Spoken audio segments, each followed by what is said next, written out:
Leopin's characteristics were presented on a large stand. He did not have a particular profession. His main talent was agility, although he did not have specialization. All other indicators were units. Leopin stood on stage in front of a sculpture of a girl with wings. A guy with blonde hair stood next to him, and at the bottom of the scene the boys gathered in school uniforms.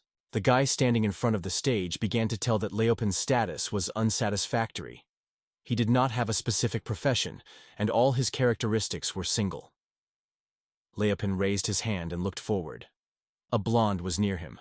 Leopin frozen, not looking at him, and his face slipped a drop of sweat. He was stunned when he heard from the boys that his abilities were not as bad as it seemed. A flag was raised above one of the inputs of the high structure. This architectural greatness is the Royal Academy of Pioneers.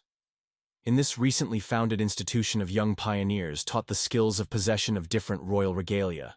On the roof of the building gathered many boys and girls in shape. Only the best of the best was to join this academy, as the number of new students from wealthy families was extremely large. A low hair without hair performed on stage in front of the boys. It was the director of the school of Nekadrin. He took the microphone and announced that he was the head of this institution. Now the boys will pass the ceremony that will allow them to appreciate their abilities. Next to the director was a tall man with dark hair. It was a teacher, no doubt. He smiled and rubbed his hands, and next to him was a statue of a girl who was holding the ball in her hands. The boys, including Leopin, were focused on the stage, listening carefully to the words of the director. The director explained that this ceremony would be decisive for determining their skills, which they have to confirm. This was necessary to obtain financial support in the form of a scholarship. Leopin began his first study in 20th grade. Looking forward, he felt that life at the Pioneer Academy was finally coming. Leopin remembered the faces of the girls who surrounded him, and came to the conclusion that all the newcomers looked as impressive as those they were saying as much. Looking at the stage, he decided that he would make every effort to successfully pass the test at this academy. The teacher lifted the microphone and set one finger away. Then, with a smile on his face, he announced that he would be a leading ceremony. The event will begin with those who will be invited by name. Leopin's gaze stopped at a girl's sculpture with her wings holding a ball in her hands. The aforementioned legend showed that if the boys put their hands on the statue, then their status will appear on the crystal plate. Leopin stood among the crowd, feeling the last of the 20 groups of students of his school.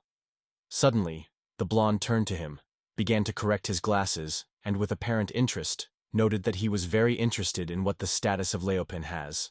Leopin turned to Blondin and, pointing his finger on him, noted that it was strange to see Weisse, who lacked confidence. Leopin himself belonged to the middle group, which was evaluated for sports achievements. The student approached the girl's sculpture with her wings, gently leaning his palm against the ball. Meanwhile, Leopin continued to claim that he had entered his extremely clever hands. Weisse removed the medallion that hung on his neck and demonstrated him Leopin. Weisse said he was constantly carrying this amulet with him, so Leopin should not speak so badly about himself. Leopin looked at the medallion in the hands of Weisse, and remembered how he made several such mascots and gave them to the boys for good luck. Leopin remembered the day he stood surrounded by friends and gave these medallions. Some have already had time to hang them on their neck, others held them in their hands, carefully studying every detail. The boys expressed their gratitude and were fond of Leopin's skill. On that day, Weisse stood among other guys, decorated with a medallion around his neck. The girl noted that this suspension is perfect for them, because they study in one school. Weisse, in turn, replied that with Leopin they would become the best in their class. Leopin stretched in a smile, remembering how the boys assured him that they would inevitably be friends in the academy. Having cast his gaze on the medallion, he came to the conclusion that they would cope with them. Weisse put his hand on Leopin's shoulder, assuring that everything would be fine. Leopin began to solve the tie around his neck, smiling. At the same moment, the boys heard that students from the 20th grade began testing. Weisse raised his hand and looked at Leopin. He said he intended to take the test. Weisse went on stage, stopped in front of the statue of a girl with wings, and touched a ball that was comfortable in her palms. The next moment, before everyone, appeared a table with the characteristics of the sage. He was a prominent thinker. Almost all of his figures reached 100 points. His special ability was called Divine Wisdom. The boys were stunned, watching the skill of Weisse. They began to talk to each other, assuming that Weiss is a first-class magician. Most of its indicators reached 100, which was much higher than the average level of 10.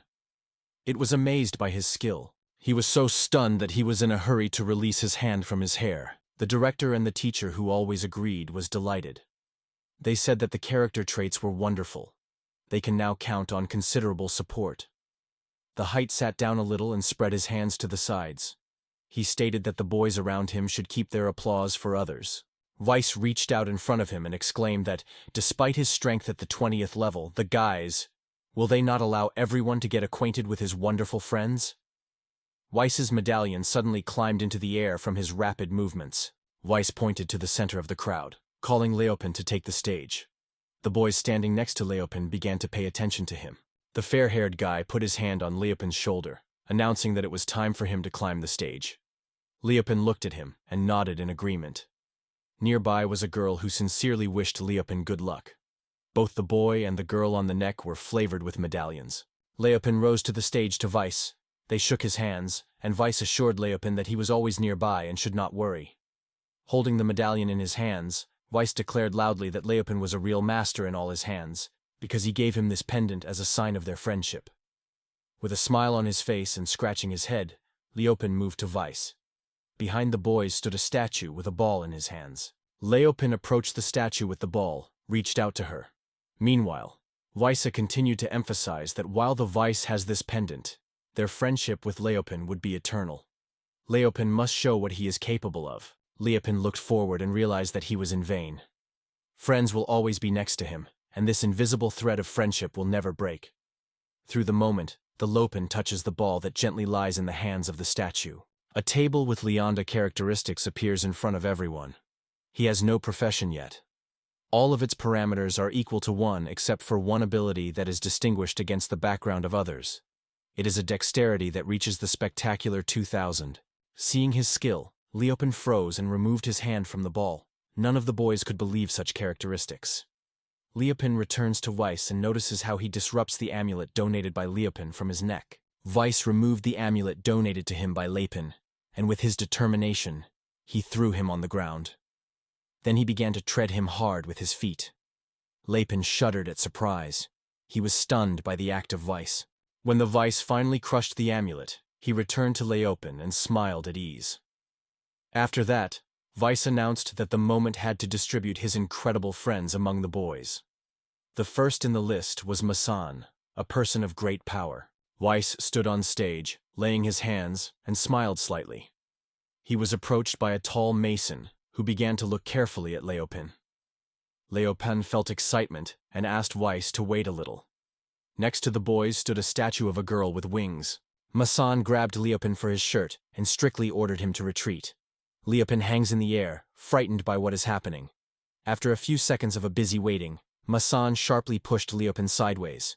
Dust clouds flew into the air. Leopold sat on the ground, leaned his back against the wall, and tried to understand what was happening around. A scratch was flashing on his face. Overlooking the surrounding environment, he noted that the amulets he had previously presented to classmates as if they had evaporated from their neck. Staying on the ground with a feet on the wall, Leopold predetermined that the boys could now discuss it. Clouds floated over an academic building. Yes, with a microphone in his hands, he began to say that despite the lack of skills in some guys, the event was over, and he would like to take into account the abilities of each class that was present. Standing in front of the stage, Weiss raised his hand, signaling what he had to wait because he had an important message. Yes, holding the microphone, he looked at Weiss. He did not expect to hear something like him. Weiss, without lowering his hand, began to say that before they distribute the boys by the rating, he has another proposal. Many guys gathered behind Weiss, listening carefully to his words. Leopold was sitting nearby, and damage was visible on his cheek. His gaze was directed towards Weiss. He, with a mysterious look, tweeted the glasses and noted that they were really in the 20th grade. Then the Weiss reached out and announced that they were going to arrange the removal ceremony. Leopold, looking at Weiss, felt that the boys intended to exclude him. Leopold introduced one white man surrounded by several people with black skin painting. Weiss suggested that if the class decides to exclude it, then this person would get into special training courses. Weiss smiled treacherously, gently adjusting his glasses with his hand. He then expressed the opinion that they should strive for the best. He noted that he understands the situation, and the purpose of the exclusion is to prevent a reduction in the overall rating. Everything around the darkness was absorbed, and it seemed that the exception system operated throughout the school life.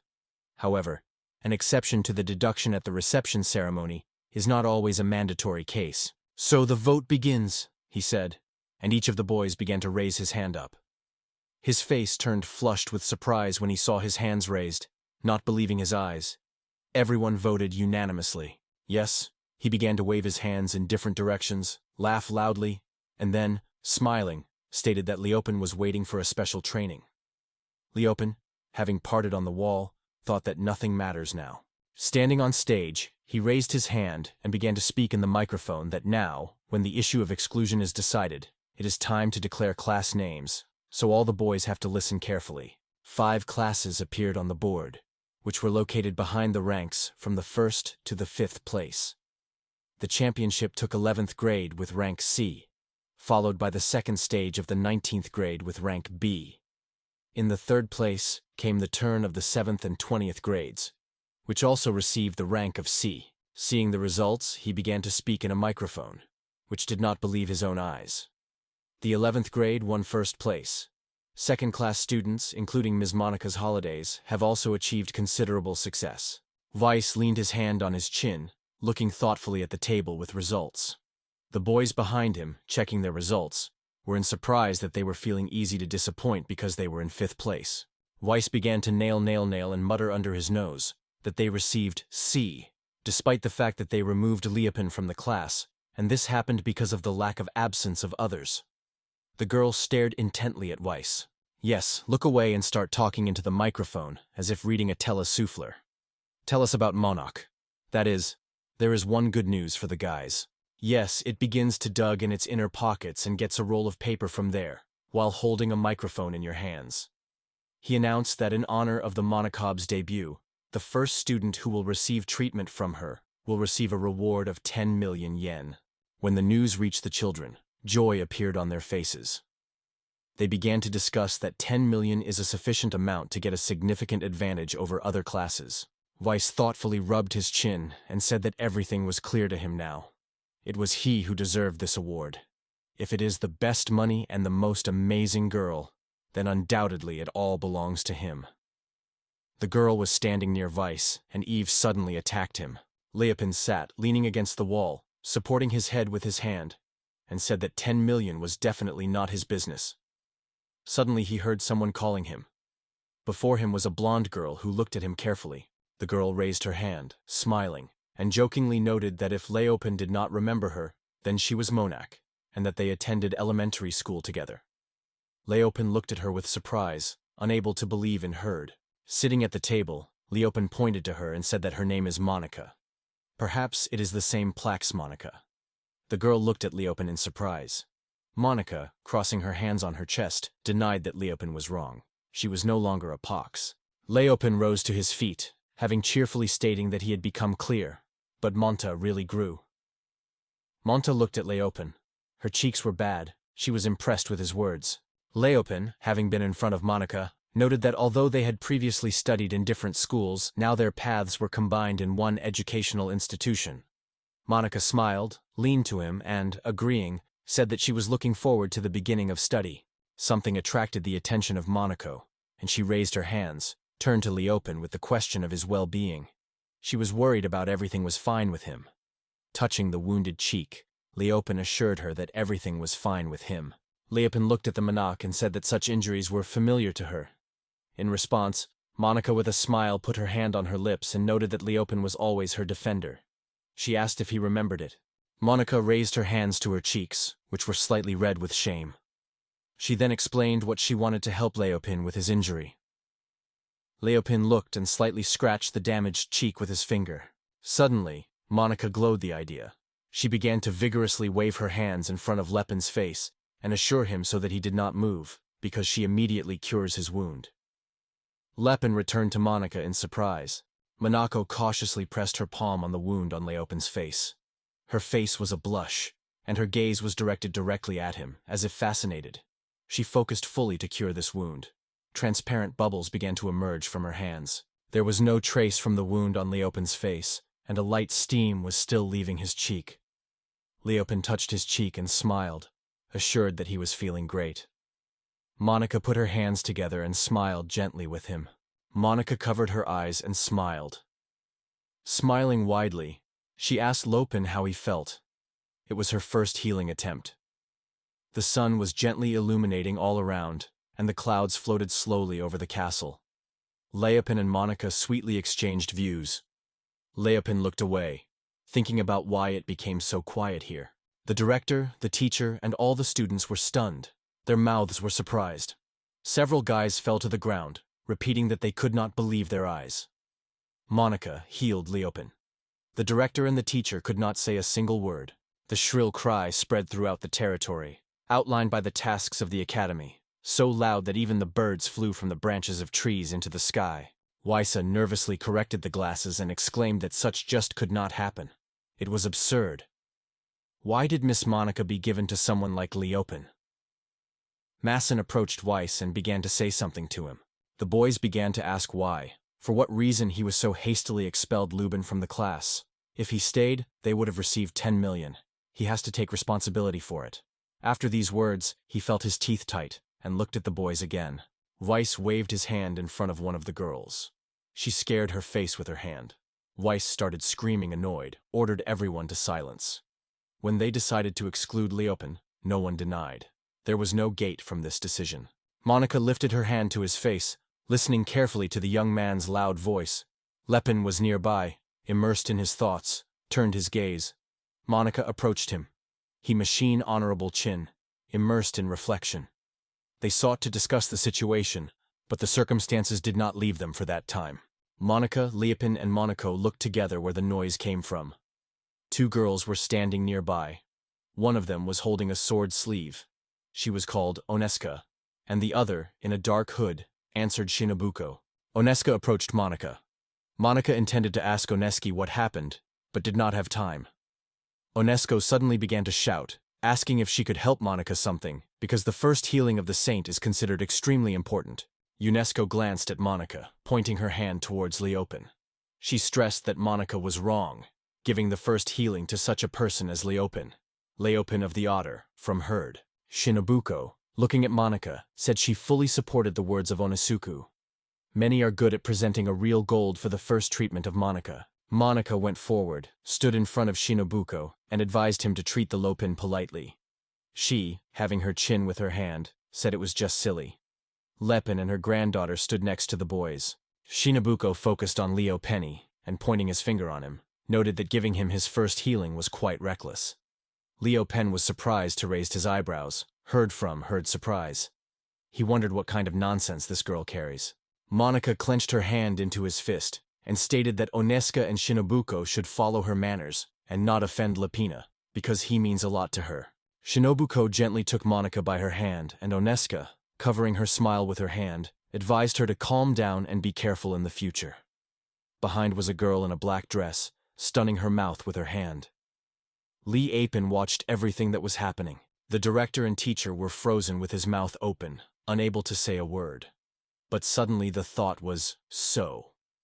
He looked at the documents that held in his hands and began to call everyone to silence. He soon noted that it was time to hand over the Monarchy Award. Yes, he hid his hand behind his back, holding the papers with awards. The man who stood in front of the stage began to complain that there were many others. Leopen scratched his head absorbed and listened to a conversation, which said that everything was under the control of magical devices at school. So, the boys should behave with dignity. Holding the microphone in his hands, Yes expressed his pleasure in meeting with the boys. He aimed to say goodbye to them, but suddenly interrupted the director, trying to grab a microphone. The director's behavior was surprised by Yes. The director began to gently iron his balloon and talk into the microphone that the academy needed gold eggs. That is, students in which patrons invest considerable funds. The same students who do not generate profits are unnecessary. They will be deducted. The director of the academy turned his gaze to the side where Leopen stood. He continued to say that the boys should be ready for such consequences and make every effort. Leopen looked at the director. He realized that it was about him, The leader finished his speech and suddenly a smile shone on his face. Its bald lark began to smolder. He stood by the EU, and with tears in his eyes he said that he had no doubt. The words of the director caused a storm of emotions among the students of the academy. The boys were happily smoking when they heard from YES that can disperse. After meeting them, a magnificent buffet, organized directly at the academy, was waiting for them. However, Liupin did not affect it, because he was a special class student. Hearing this, Liupin was surprised. He rubbed the face, thinking that nevertheless, it was impossible to change the situation. Liupin came out of the huge academy building. He changed his nape nervously, trying to weaken the tight knot of tie, which he wore hard on his neck. Liupin strolled slowly, looking around. He came closer to low bushes, and wondered in surprise how little was in this place. With one hand, Liupin unbuttoned the tie and began to shoot it. Then Liupin swept on the nearest round stone, thinking that it was here that he began his independent first-distance life. In this territory, he will have to live surrounded by classmates, to cooperate with them, and possibly compete with other classes. A button appeared in the air in front of Liupin. He decides not to press her. However, only touching the buttons, a table appears. Liupin thinks that remains lonely.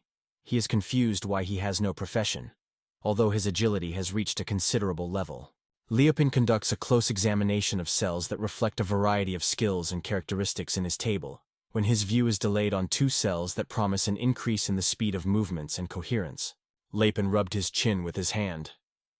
Sitting on a stone, he thought about why he was difficult to understand what his skill. It was not a circular cell that opened before Lalkin, so they both thought that he should try, which means this coordination skill. He seeks to bring agility into life. In thinking of all this, Liupin closes his eyes for a moment. After a while, Liupin opened his eyes and saw on the table that his status had changed. Health has increased, agility decreased, experience increased by 1,000 times, and magical energy decreased by 1 point. Watching all this, Liupin jumped from the stone, not believing his eyes. He exclaimed that it was impossible because his health has increased 1,000 times. Feeling the peace returns to him, Liupin approached the screen with his parameters. One hand supported the chin and the other slid on the management. After a short reflection, he came to the conclusion that it was worth trying again. Liupin pressed the characteristics, and they have changed. Some indicators increased 200 times, while agility decreased from 1900 to 600. He looked at his new data enthusiastically and felt joy. Standing in front of the screen with his characters, Liupin heard someone saying they were almost in place. He looked around, trying to understand where the sound came from, but did not find anything. There was no soul around. Liupin looked towards the academy. There were several guys on the roof of the academy. Blondin put his hand on his forehead, looking into the distance. Then he told his comrades, pointing to them there. Was not this loser that he was expelled from the class? The man with dark hair took binoculars and began to look closely in the direction where Liupin stood. He agreed with his friend that this is a wonderful opportunity to arrange a game. Which of them would hit a leopard arrow, the winner? This will help them release steam a little. Liupin looked intently at the boys, thinking which of them would shoot the first. Blondin decided to accept the call. Stretching the bowstrings, he announced that he was going to start shooting. Liupin clearly saw the contours of the arrow. He suggested that it was his special skill. Blondin, smiling, let the arrow in the direction where Liupin was. The next moment, Leopard immediately accelerated and caught his arrow with his hand. Liupin grabbed an arrow that flew directly into him. It surprised him. The boys on one of the roofs of the academy watched it through a telescope. Seeing Liupin perfectly caught the arrow, they were stunned.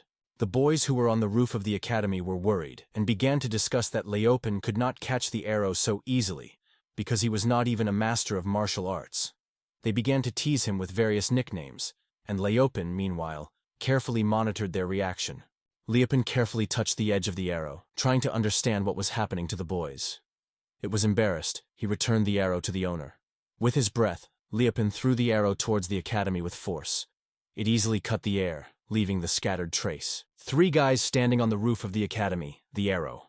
All of them had spare arrows on the belts. One of the arrows flew past and rolled into the wall. The boys, staring in front of themselves, sweat spoke on their faces.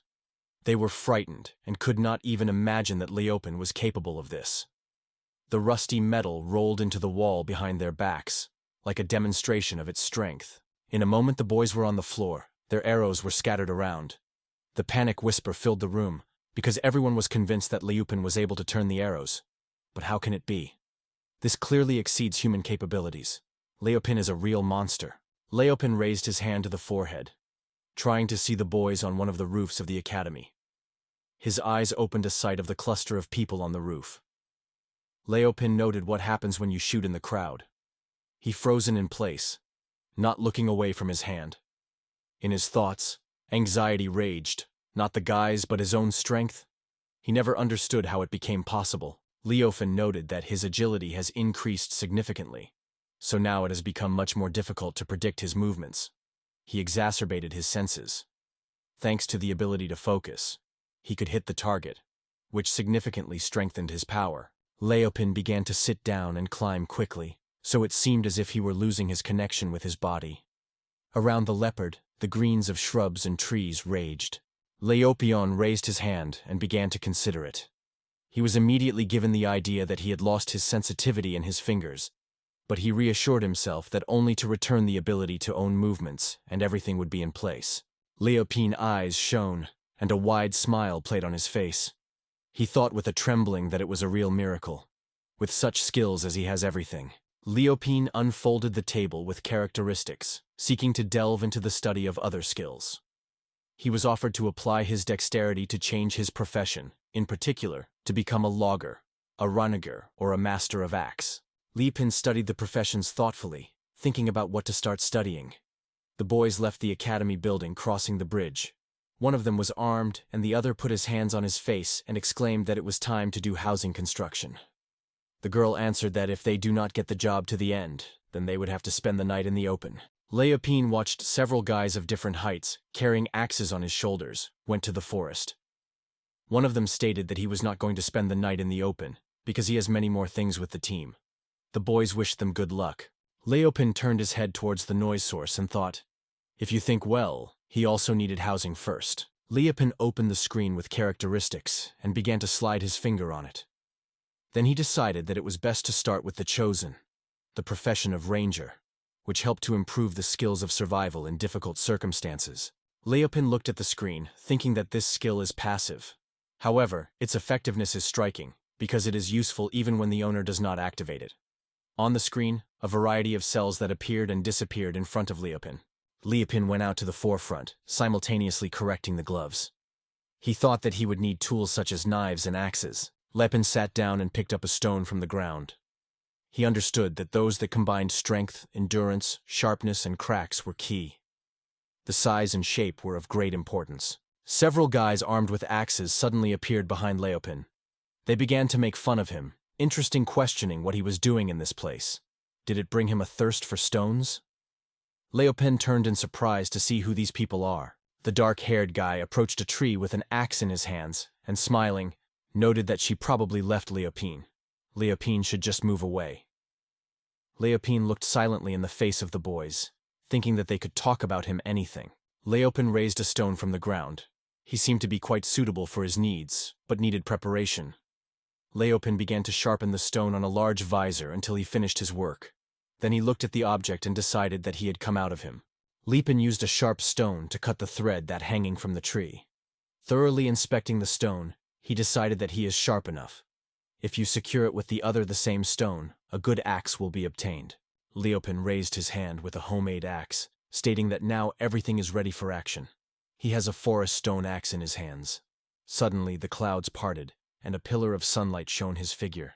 Before Liupin, a screen with characteristics appeared, indicating that his level had grown.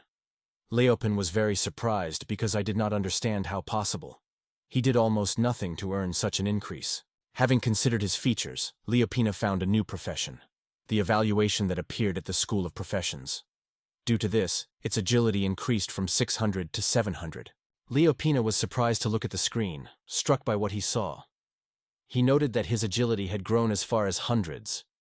It seemed that earlier the increase in the status of increasing the level did not exceed 5 units. Liupin was satisfied when he looked at the screen and imagined how he could now become an appraiser. This ability would be extremely useful due to his skill. Butterflies began to circle around the leopard and the screen.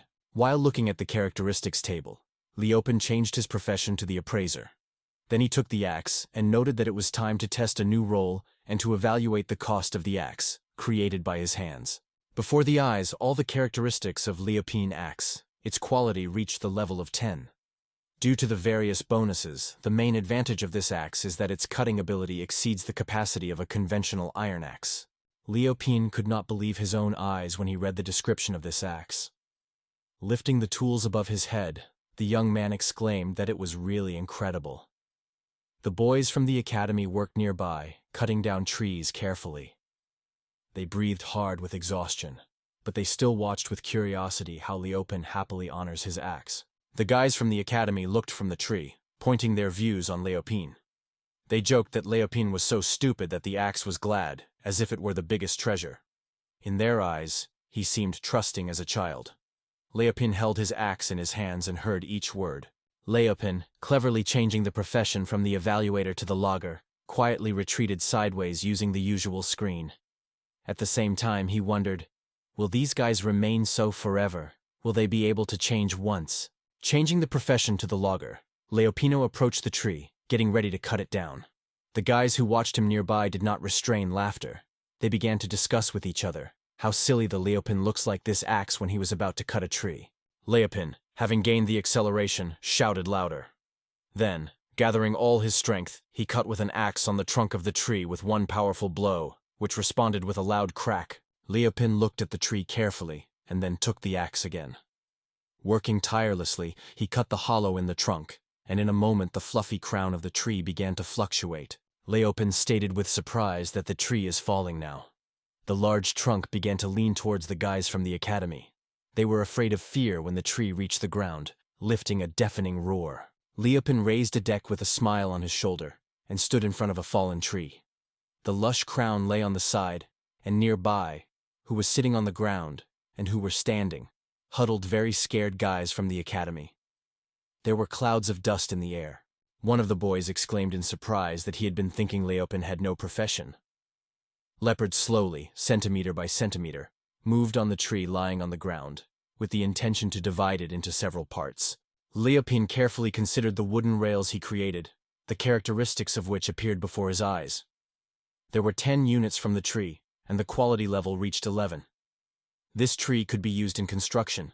The boys glared at Leopen with a frank surprise, and in one voice stated that he did not deserve such a huge tree. They used it themselves as intended. Leopen had to just leave the tree in place and go away. Leopen stood next to his wooden bars. Transferring his axe to his shoulder, he advised the boy not to make nonsense, because his supporters were watching them.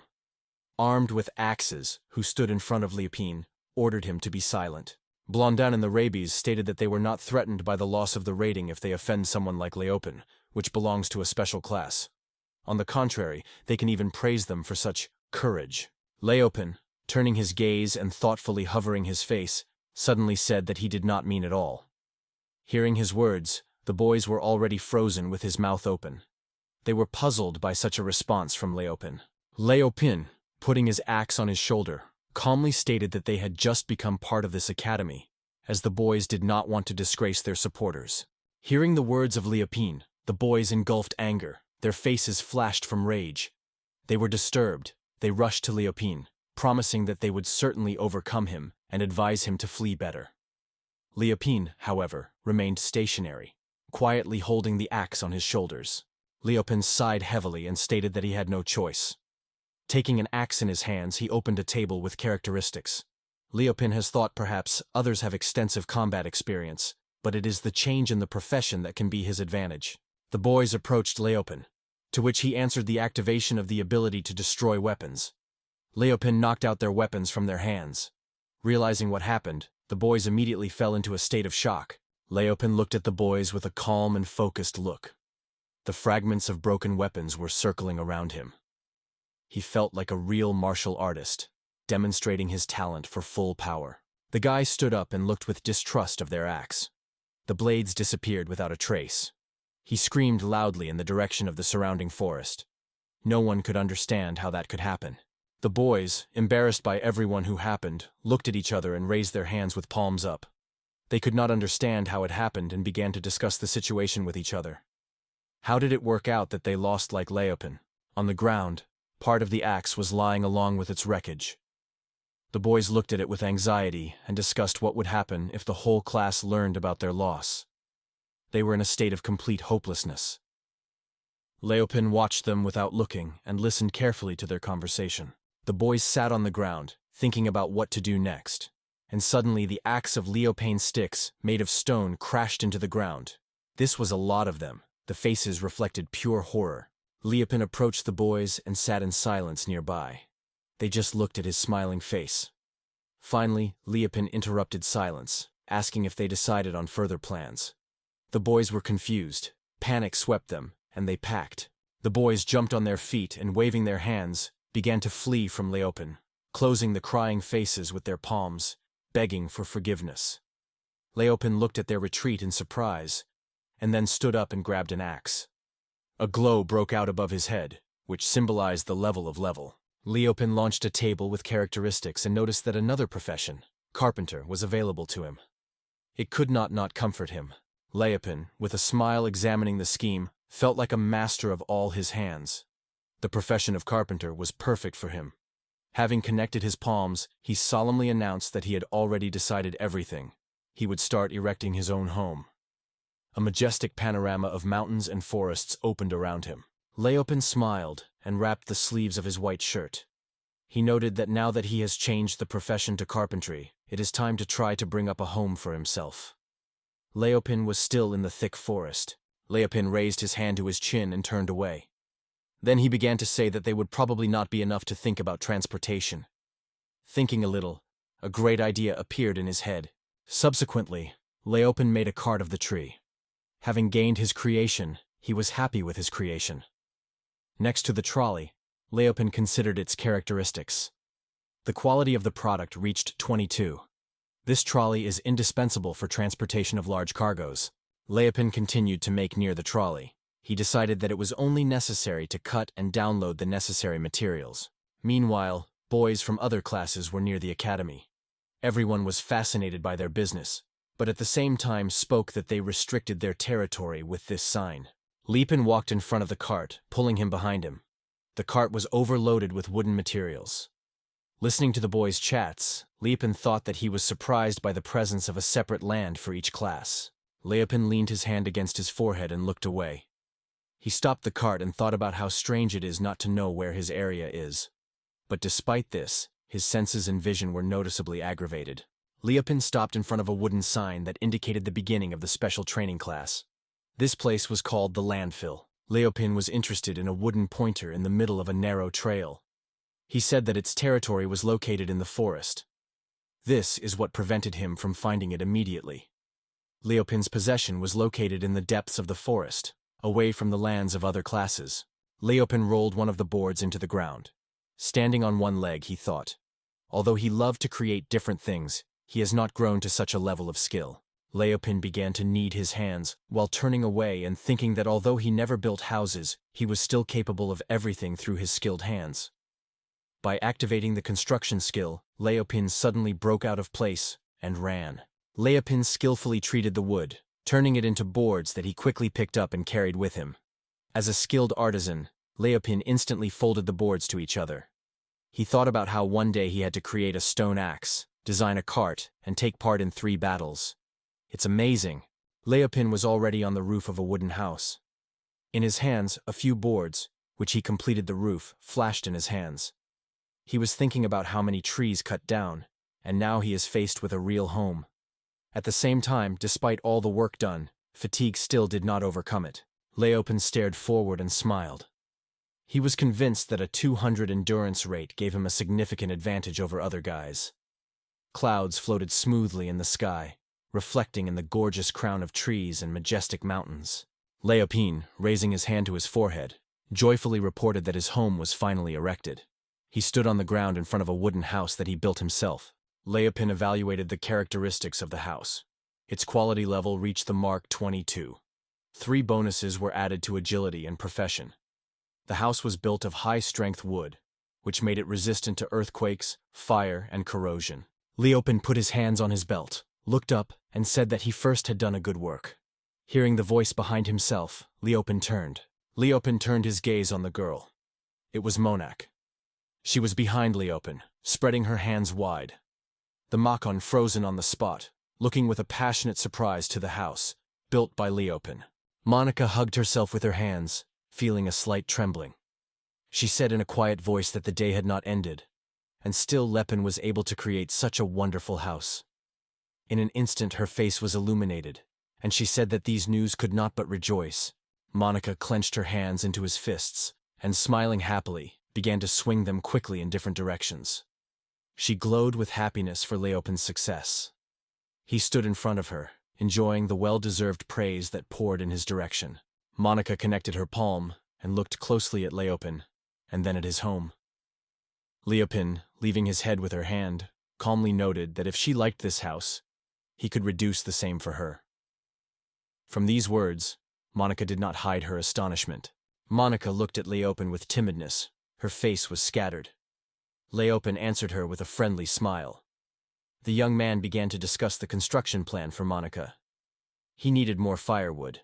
Meanwhile, in the office of the director of the Pioneer Academy, Biston pushed the papers, saying that he would never believe that Leopen was a friend of Monaki, who retains his innocence. The director of the ball was slightly hovering his head with his hand, and sadly confessed that, because of Leopen's tricks, one of the prizes from the sponsor was spoiled. On the table in front of the director was a reward envelope, wrapped with a ribbon. He said nervously that if they did not come up with anything new, then they really have to hand over the award to Leopen. The manager was comfortable at his table, holding a cigar. A book was lying on the surface of the table, and a cat figure stood nearby. The director confirmed that he had already prepared the next prize. So, plunging into his pocket, he agreed with the manager. Yes, smiling ominously, he held 2 sealed envelopes. He announced that one award was waiting for the one who would build the best house, and the other to the one who was the first to move to the new level. The director looked around and smiled with the cunning restraint, then stated that he was clear to him, and that now these awards would find their owners. ESO replied just as ironically that he agreed with the director. They have as much as 20 million in their hands. Fluffy clouds traveled to celestial space. Leopen led her cart, and Monica slowly stepped nearby. She glanced at Leopen, confessing that she missed their ancient conversations. The words of the Monica were pleasantly surprised by Leopen. Meanwhile, the rest of the boys worked in the forest. Leopen, in surprise, remarked that she seems to be the class in which Monica studied, training in the territory. Leopen and mine were headed for a bunch of gathered guys. Stopping the cart, Leopen noted that so many people gathered here. Monica stood, crossing her hands on her chest, and looked closely at the children collected. Leopen and Monica stood behind the guys who stared at the great stone. On the stone stood Oneska and Shinobuko.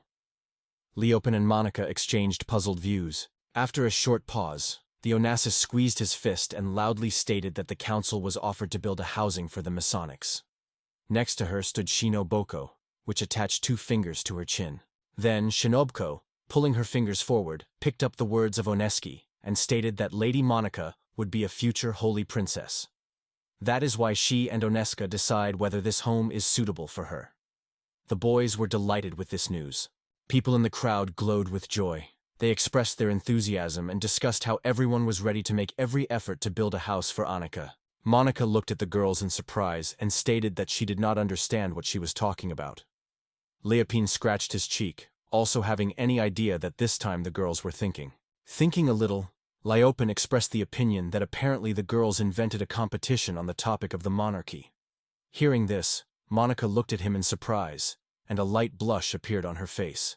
Recognizing the meaning of Leopen's words, Monica quickly ran towards Oneski and Shinobuko. She was throwing her hands, demonstrating anxiety, and assured that she had not ordered anything like that. Her thoughts were filled with a question why the girls decided to organize all this. Leopen, watching the situation, did not look away from Monica. Leopen began to solve a rope on his cart with wooden crossbars. Returning sideways, he noted that Monica should be allowed to do what they really want, because he is going to do the same. A black-haired guy with a bandage on his face began to scream nervously. Then he turned to other boys, also with headbands, and stated that now the moment has come to demonstrate his capabilities. The black-haired young man added that if Lady Monica is satisfied, then their future at the academy will be provided. Leopin, meanwhile, disassembled the boards, and it seemed to him that the situation was starting to gain momentum. The mine was looking at. In silence, Leopin was the first to break the silence, saying that he was also going to work. Manako wished Leopin success. He stood behind Leopin and stretched, spreading his hands in different directions. Leopin was fully immersed in his business. Moving the boards, Leopin could not hold back smiles, thought of himself, as he was surprised that the boys had already prepared a tree for the house. Monarchy class was truly very friendly. Leopin removed the board and put them on the ground. Monica was standing nearby, watching the boys from her class. Did they look at Leopin? They began to discuss that, they say. Is Leopin going to compete with them? The boys with bandages on their heads began to bend and tease Leopin. One of them noted that this way Leopin would not be able to earn himself on bread and will never come to victory. Comrades still emphasized that the NAKCMISMI should not be so worried about it. After all, they have been familiar since childhood. Leopin is a good time, looking at wooden boards. And Monica watched her company with surprise. Monica looked at Leopin and spoke his name. He, squeezing a sharp stone in his hand, replied that everything was fine with him. There is no need to worry. Leopin focused. He believed that the right moment had come to work. First of all, you need to activate the professional carpenter skills. So, he focused on the use of his construction skills and immediately began to finish the wooden beam with a sharp stone. Many trees that had already lost their bark lay in front of classmates. They were distorted and stared at the ground. One of the boys, folding his hands on his chest, noted that Ms. Manaki needed a big house. The amazed guys were surprised to look at the trees they managed to get. One of the guys was extremely surprised. His gaze stopped at something shocking.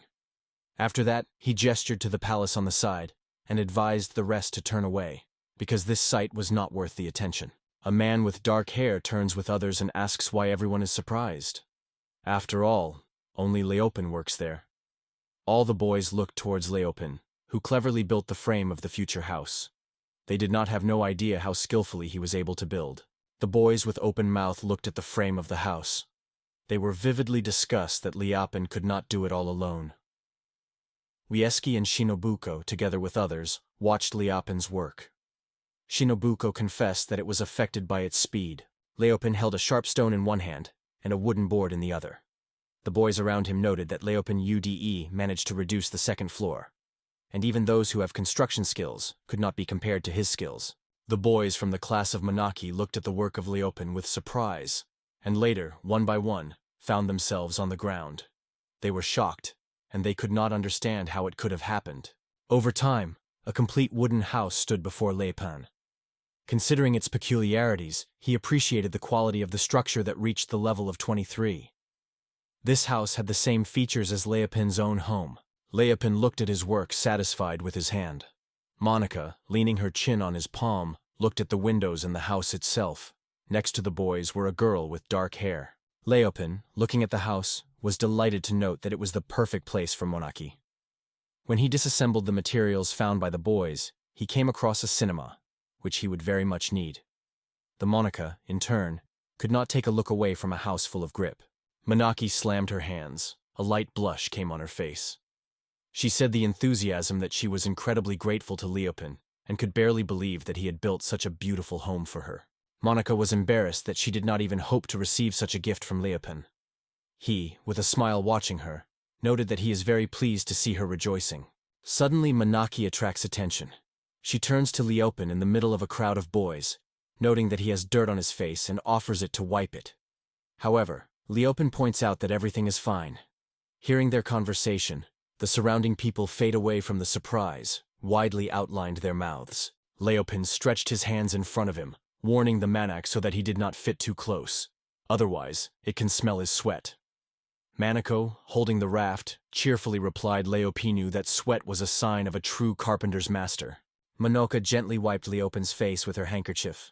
Smiling, she confessed that she has long liked the aroma of sweat. Leaning, she laid her head on his shoulder, closed her eyes, and confessed that she did so since childhood.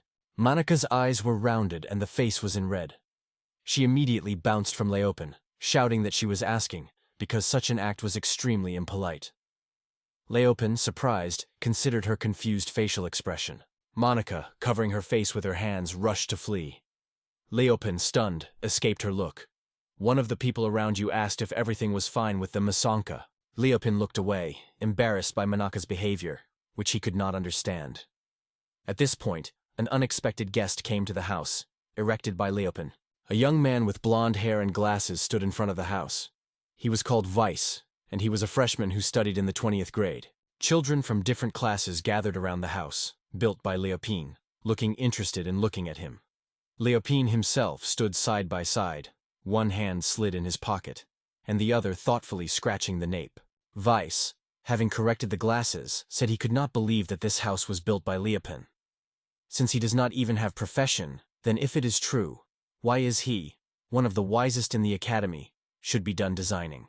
Weiss began to carefully study the various details of the treated wood and fastening. After a thorough examination, he was surprised. He watched the guys who built a monk's house.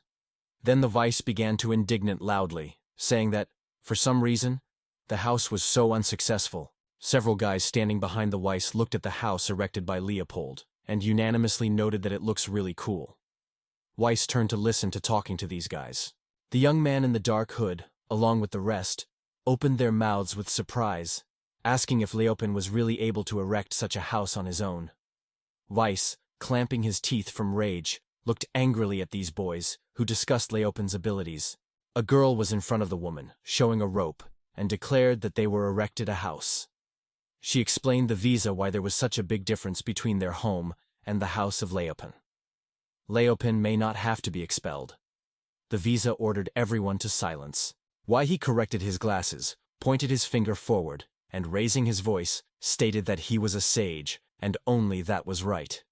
Their shack was only because they were built the same as they. Hearing this, the boys were amazed. Between the boys and White, the altercation began. Everyone tried to blame the other. At that time, Leopin raised his hand to the forehead and realized that boys from the 20th grade were constantly having some problems. When he looks at their territories, it becomes clear that it is true. Leopin looked carefully at which the boys worked and used the ability to evaluate. She testified to him that this building was a third ossuary shack with low characteristics. Leopin touched one of the boards and imagined how awful it would be if even a small earthquake happened. This could cause a collapse. Suddenly he heard someone calling him. Leopin turned and saw two guys approaching him. Blondin began to reproach loudly that Leopin had deceived them. Like, he has no profession, and he could not have such a beautiful house.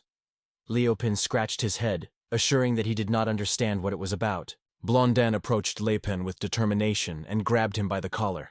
Leopin's back collided with boards. He looked around and noticed that even from the light touch, one of the boards gave a crack. A moment, and the whole structure was scattered in the eyes. Leopin and Blondin were amazed, watching the destruction of the house. On the face of Blondin, a grimace of horror flashed. One of the components of the building flew into the air, logs of adjacent structures began to collapse, and all this was accompanied by a loud roar. All the designs erected by the boys suddenly fell to the ground, turning to solid ruins. Some of them who joined the construction were almost injured through the collapse. Leopin stood in the bathroom when it suddenly happened. Blondin was behind him, and the expression of horror on Leopin's face was obvious. Weiss and other boys were quenched by fear. Construction workers fell to the ground, stunned. They could not understand how that could happen. So much time has been spent on the construction of the structure, and everything is in vain. The guy began to blame Leopin of everything that happened. He cast his gaze towards others, and was convinced that he was definitely not his fault. Monica and her classmates left the house built by Leopin. They looked around, trying to understand where the noise came from. Monica looked at the destroyed buildings with anxiety, contacting Leopin with a question if he knew what happened here. In response, Leopin assured that she should not worry, and it would be better if she just forgot about it. Monica was on the second floor of the house, and with a smile hinted Leopin that she wanted to introduce him to her class, thinking if he could visit their home. Leopin, when he threw his hands in his pocket, looked up. Smiling, he agreed to Monica's proposal. Leopin relied on the front door. The Makova came to classmates with a radiant smile, noting that it is worth looking at the front door.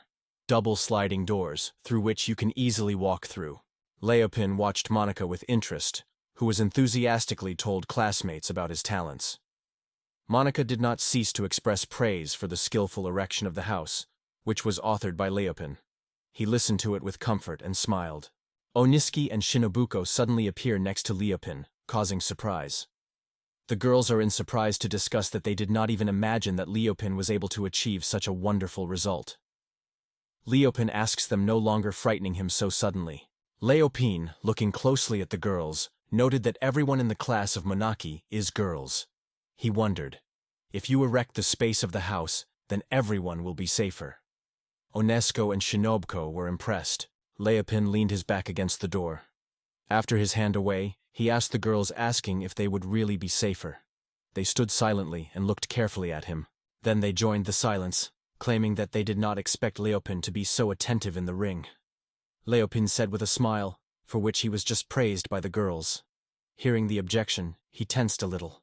Once in numbness, she put her hands and noted that Leopin rejoices early. Of course, their views have changed due to his actions, but not so much. Still, Buko stood nearby and struck the ones. Leopin worried why the thoughts of others did not change significantly. The girls began to get Leopin out of the house, claiming that they are undoubtedly grateful to him for today. But it was time for the monarchy and Leopin to leave their apartment. The door closed right in the face of Leopin. On the other hand, a girl with a slight indignation stated that Leopin should stop communicating with the monk. He remained at the closed door, delving into his thoughts. On the opposite side of the girl sighed hard. Then Oneska, putting her hand to herself, said with a smile that the smell of the house was extremely pleasant. Shinobuko stood side by side, pressing her fingers to her chin, and fully agreed with every word of Onesk. After that, her grandfather clenched his fists and gladly reported that they now had a different opinion about Leopin. Shinobuko raised her hands up, and leaning in different directions, noted that the smell of the house is so sedative. Leopin stood at the door, listening to the strange sounds that came from the closed door. It was hard to believe, but he could swear that he distinguishes the voices of all the girls who talked there. Leopin departed a little from the entrance to the house. After scratching his head, he thought about what Monica would invent further. On the other side of the building were the teacher and director. So, raising his hand, he began to say loudly that the director should look at this house. The director spent his hand on his head, and sighing in amazement, noted that he was surprised by the skills of the boys who were able to build this two-story house in such a short time, and with a rather limited amount of materials. Yes, he stood side by side, and smiled. Yes, pay attention to those guys holding wooden materials. Yes, he said he didn't know what happened to them, but the rest of the house was destroyed for some reason. Both, director, and So. The director, crossing the threshold, advocated So, emphasizing that the students who built this home would become a real gold heritage for the academy. So, walking nearby, he continued to think about what gifted students created this building. Monica returned to the director and the teacher, smiled at them and greeted them. The director and teacher stood in front of the girls in the house. Adults were surprised to discuss the fact that the class of St. Monica had to build this house. Yes, he had an opinion. He rubbed his chin with his hand, after which he leaned to Monica and asked, "Ms. Monica could guess who created this wonderful home for her?" Monica stared at herself and listened to the teacher silently. She put her hands together, smiled widely, and added that this house was built by a man whom she honored infinitely. Yes. And the eyes of the director of the academy lit up with holy light. Yes, holding a rolling roll. Yes, hung over the monk. He persistently demanded that he immediately name the name of this person. Macaque was a little scared by such unexpected expressive yes. Monica was ready to name the man's name. Yes, the director with a smile on his face expected to hear the name of the one who built the house. But Monica only had time to utter a half-name, Leo Pines, when she was interrupted. Yes, they called out loud and torn the roll with both hands. The director looked at Monica and compressed his teeth from indignation. Other girls from her class stood next to Monica. She was surprised and asked if she said something wrong. The director came to the exit. Yes. Returning to Monica, she assured that everything was fine. She had nothing to worry about. It's time to go. Yes, the director departed from the girls. He slapped himself on the bald. Going forward, he clasped his teeth and said it was all the waste of time. The director and the EU were in front of the front door. The EU has rubbed the hand, noting that Leopen is probably alone in the woods in the midst of a pile of garbage. Suddenly, light flashed. This unexpected ray was very pleased with adults. He meant that someone was able to increase their level. The director, along with Yes, hurriedly ran out of the house, seeking to meet as soon as possible with those who raised his level to give him a reward. They hurried to the street. Their faces shone with sincere smiles as they began to sincerely greet the level. Yes, he reached out with a gift pack. The director had a surprise when he found out that the first person to raise his level was Leopen. Everyone stood silent. Leopen stood up and ran a finger on the screen, which displayed his characteristics. Leopen noticed the director, and so he asked them to ask why everyone had such strange faces. The adults were bursting with Leopen's gaze, clapping their teeth from rage, and trembled from indignation. Then the director, together with his colleague, dispersed on the bench and started shouting in the whole voice. Leopen and the rest of the boys who were busy were surprised to look at these noisy adults. The director, along with everyone in one voice, exclaimed that it simply could not be, and then rapidly rushed. Leopen and other boys hung on the spot, watching the adults who fled every time. Leopen looked and thought about why these adults appeared in this place. However, it was much more important to check your own status again. He quickly turned his gaze on the table with his characteristics and felt a great surprise. The list of professions has a new specialty, ninja. Leopold, having read the characteristics, decided that ninja is one of the mercenary professions. Leopen imagined ninja that stands in the middle of the night street around which fainting people. His thoughts were constantly returning to the fact that after raising the level, the profession of ninja was added to the list of classes available to him. Lviv sat in front of the house. Behind his back, a small window was visible. He leaned his hand on his chin and thought that his profession was a really cool thing. It was one of the most advanced specialties. Leopen imagined a ninja with his sword in his hands and wondered that ninja is one of the varieties of killers who originated in the East. Recalling the appearance of Shino Book, Leopen came to the conclusion that, if you think carefully, she was a ninja buck from Manaki class.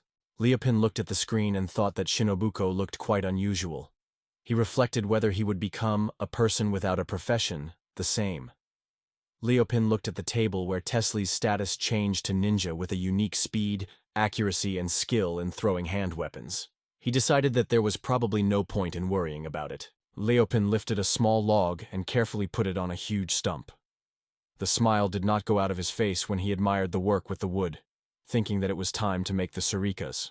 After a while, there was no deck on the hemp now, but a few wooden sugarits. Leopen directed their view and applied the ability to evaluate. The quality of these shurikens reached 20. They were characterized by high quality, power, and exceptional accuracy. Leopen looked at the tall tree, thinking that it would be perfect for his plan. Then he took a few shurikens and began to throw them into the air, with rotations performing his trick. The one miracle swoop hit the tree, and a few leaves slowly descended to the ground. Leopen looked at the tree and enthusiastically noted that these weapons were much more powerful than he expected. He decided that a few more were made. Several shukinas hit the tree trunk, plunging into the bark. Leopen approached him and began to pull them gently, one by one. Hearing the rustle behind himself, he turned sharply. A bunch of boys gathered behind Leopen's back. One of them, smiling, explained that they came to Leopen. Leopen was surprised by their visit and asked if he could help. The boy with a stick in his hands winked and stated that they were here to help Leopen and intend to give him fire. Leopen looked at them silently. The boys looked at and started talking to each other. They could not understand what their companion meant. At first, it seemed as if the fire was going to give them. The blonde guy confidently held a stick in his hands and reassured that he should not hurry, because he would now produce fire for them. Leopen looked carefully at the company, and then easily threw his shurikas into the air. Blondin suddenly began to make, demanding that the fire revealed his primordial power before him, and then spoke the magic word. He kept a branch in front of him, and other boys watched him with surprise. The fair-haired guy closed his eyes and repeated magical words several times. Soon the tip of the branch he held in his hands began flames. The guy was passionate about this sight. The blonde with a burning branch in his hands, smiling, began to say that if Leopen wanted to get a fire, he would have to kneel, and then this guy, the sorcerer will share with him his skill. Leopen raised his hand in front of him and stated that he did not need help. He was able to light a fire on his own, without extraneous support. Nasa could not find words from Herd. Leopin put his hand to his face and noted that to obtain a fire, it is necessary to become a forester. Then he took a stick in his hands and with a cunning plan, tore a piece of grapevine, sprinkling it between the branches of the tree. Nasa was amazed from what he saw. Leopin began to deftly manipulate his hands and use handy materials. The cube watched the leopard with admiration and strange. Leopin built a fire that could be estimated at 10 points in quality. It was a kind of fire for lighting fire. The boys asked Leopin what kind of device he made. Leopin grabbed a thread wound on a wand and began to rotate it quickly in different directions. A flame appeared at the end of the branch and a wooden bar. Taking the ducks with the fire, Leopin began to blow carefully. Then he sat down to throw a burning stick into a pile of dry leaves. With a smile on his face, Leopin watched the campfire. The boys stood nearby, filled with surprise, and looked closely at him. Leopin turned his gaze on them. Leopin stood by the fire and smiled fun. The guy began to talk about how Leopin managed to light a fire without any magical words. Means that you can create a flame without magic. Narcissus squeezed a burning wand in his hands, looking closely at Leopold. The guy watched and was fond of Leopold's skills behind his back.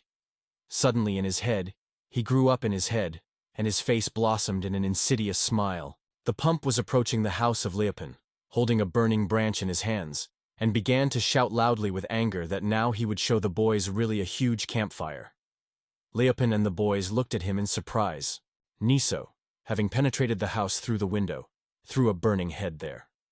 After fulfilling his plan, he was filled with loud laughter. Guy, running to him, stated that now everyone understood his initial plan. The boys approached Nasa and began to tell him that Leopin had fallen on their homes, and that's what Nasa pushed him to decide to study him. They are ready to support Nasa, but they will need more firewood. Leopin listened to the boys and scratching his head thoughtfully. The loud laughter of the boys sounded all over the house. Some of them noted that it is strange why the fire has not yet broke up.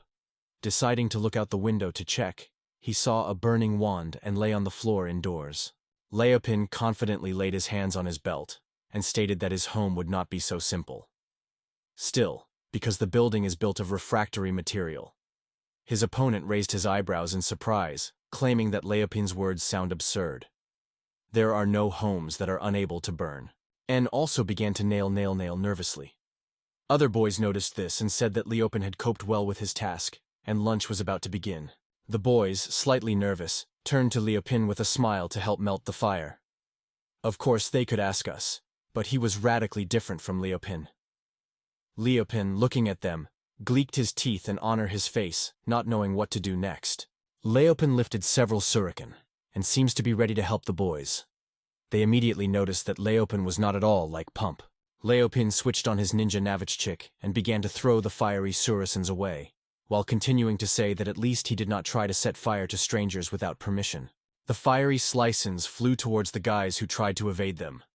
The elements of their academic costumes lit up from the stroke of shurikens. They shouted scared and tried to extinguish the flames. Leopin pulled his hand out of the tree and noted that if the boys had time to move the fire to the branches before he went out, they will be able to take it with them. The boys quickly began to grab firewood, and Leopin watched them with surprise. They stood in burnt clothes and wept. Leopin, remembering that he had warned them in advance of the refractory of his tree, asked if he warned them. Leopin seemed hypnotized, flickering of the flame, which illuminated his face with warmth. He looked at the boys focused, grateful for the fact that serious burns bypassed him. These guys probably deserved it. They stood in silence nearby, maintaining silent tension. Then they began to flee, shouting different nicknames for Leopin. Lehman, putting one hand on his belt, said that the boys were only interested in humiliation of other people. Leopin stroked his stomach with his hand, noting that he had not eaten anything from the morning. Clouds slowly floated over the crowns of tall trees. Leopin swept on a fruit tree and began to collect the gifts of nature. In his hands he held one of the fruits, and with a smile stated that this would be exactly what he needed. After activating the evaluation, Leopin found that they were high-quality mesebres, were in the shell, and consumed. Leopin cleverly jumped from the tree, thinking that living in the forest certainly has its advantages. He does not need to worry about food. Hiding the harvested fruits in his pants pocket, he moved on. Leopin, walking through the forest, accidentally came across mushrooms that grew at the roots of the old tree. The find was quite impressed. He carefully disrupted a few mushrooms and thought that it was necessary to make sure their safety. To do this, he should take advantage of his skills in evaluating objects. Leopin carefully kept the mushroom in his hands, carefully examining its features. The quality of the mushrooms was surprisingly high. They usually grow under a cane, look fresh, and even ready to eat raw. Leopina struck that these mushrooms can really be eaten raw. Leopin put the mushroom in his mouth and began to chew it, noting that the mushrooms were doing well. If you add spices to them, the taste will be even more saturated. Then he sat down and disrupted a large piece of paper, which was written that he decided to have a mushroom party today. Now you just have to come up with where to put them all. Leopin made a bag of a large leaf of alder. The quality of the product was 13, which testified to the high level. It could easily withstand the load of up to 50 kilograms. Leopin collected mushrooms on a large lawn. Checking each of them, he carefully folded into a bag woven from alder. Suddenly, Leopin came across one strange mushroom, carefully examined him and thought, "This is probably poisonous." Leopin, holding a wonderful mushroom in his hand, uses his assessment skill. It turns out that this mushroom is called Tatsumaki. Its quality reaches 30. It has an unsurpassed taste. The interestingness of this mushroom is in the ability to simulate a poisonous species, although in fact it is quite edible. Leopin was stunned, holding a wonderful mushroom in his hand. He rotated him in his fingers without his eyes. After that, he discussed aloud, what kind of interesting findings could wait for him in the forest today. Leopin wandered through thick shrubs when he came across another lawn, richly littered with mushrooms. He smiled and noted that there are many of them here. Leopin took his gaze forward and noticed a group of guys. A mushroom meadow was visible on the other edge of the lawn. Large stone boulders are located nearby. The boys stood together, discussing something with each other. The girl, with a flower in her hair, held several mushrooms and studying them noted, "These two mushrooms look the same but have different colors. Do you think guys can eat them?" A man in a dark hood with protruding front teeth began to smile and noted that red mushrooms were poisonous. The girl was called Akami. She kept the mushrooms in her hands and stared at the boy's face in the hood. Akami raised a mushroom with bizarre patterns and confirmed the truth of Sibs's words. He, as a freshman in the 20th grade, smiled and assured that he was right. The young man emphasized the importance of trust in his own intuition. In the hands of Akami she kept mushrooms, and the boys surrounded her. Sibs, having rubbed his nose, said he suggested that the boys choose blue mushrooms. After all, the reds have always been poisonous. Leopin approached the boys and asked for permission to talk to Akam. Akam turned her head to him, looked, and asked if he was really Leopin. He confirmed her assumption. Leopin, having carefully examined the mushrooms, pointed his finger on one of them. Then he noted that the blue mushroom is a poisonous hulakudashi dake. If you eat it, there is severe abdominal pain, then hallucinations occur. Leopin took a fungus from the hands of Akama and told further that the red fungus is called halakobi daka, is an edible fungus. Akam listened carefully to Leopin, and later she smiled kindly. Behind them appeared Sibs, who began to call Akam named. Sibs approached, threatening his finger at Leopin. He then noted that it is not necessary to believe any word said by Leopin. His reputation left much to be desired, so he tried to spoil the trust in others. Leopin looked thoughtfully at Sibs. Finally, Leopin broke the silence, saying that Sibs says nonsense. It is impossible to just go to collect mushrooms. Akama put her hand on his cheek and gave Leopin a friendly smile. The Sib closed his eyes and began to shout loudly, demanding that Leopin fell silent. The accompanying should be believed, because unlike Leopin, the SIB has a real profession. Sibs began jumping in place, pointing his fingers on Leo Pink. Then he began to shout that Leopin was lying from school. The guy just stood nearby and listened silently to Sibs. Leopin kept a mushroom basket in his hands, watching the Sibs carefully. Closing her eyes, she answered with a smile that she understood everything and chose a red mushroom. She held it firmly in her hands, directing her eyes forward when Sib shouted tensely. Leopin looked at Siba in surprise, who pointed to him and noted that he could not believe that Mizukama was so serious about Leopin's words. Meanwhile, Akami, holding the mushroom in her hands, smiled and noticed that Leopin's eyes were not deceived.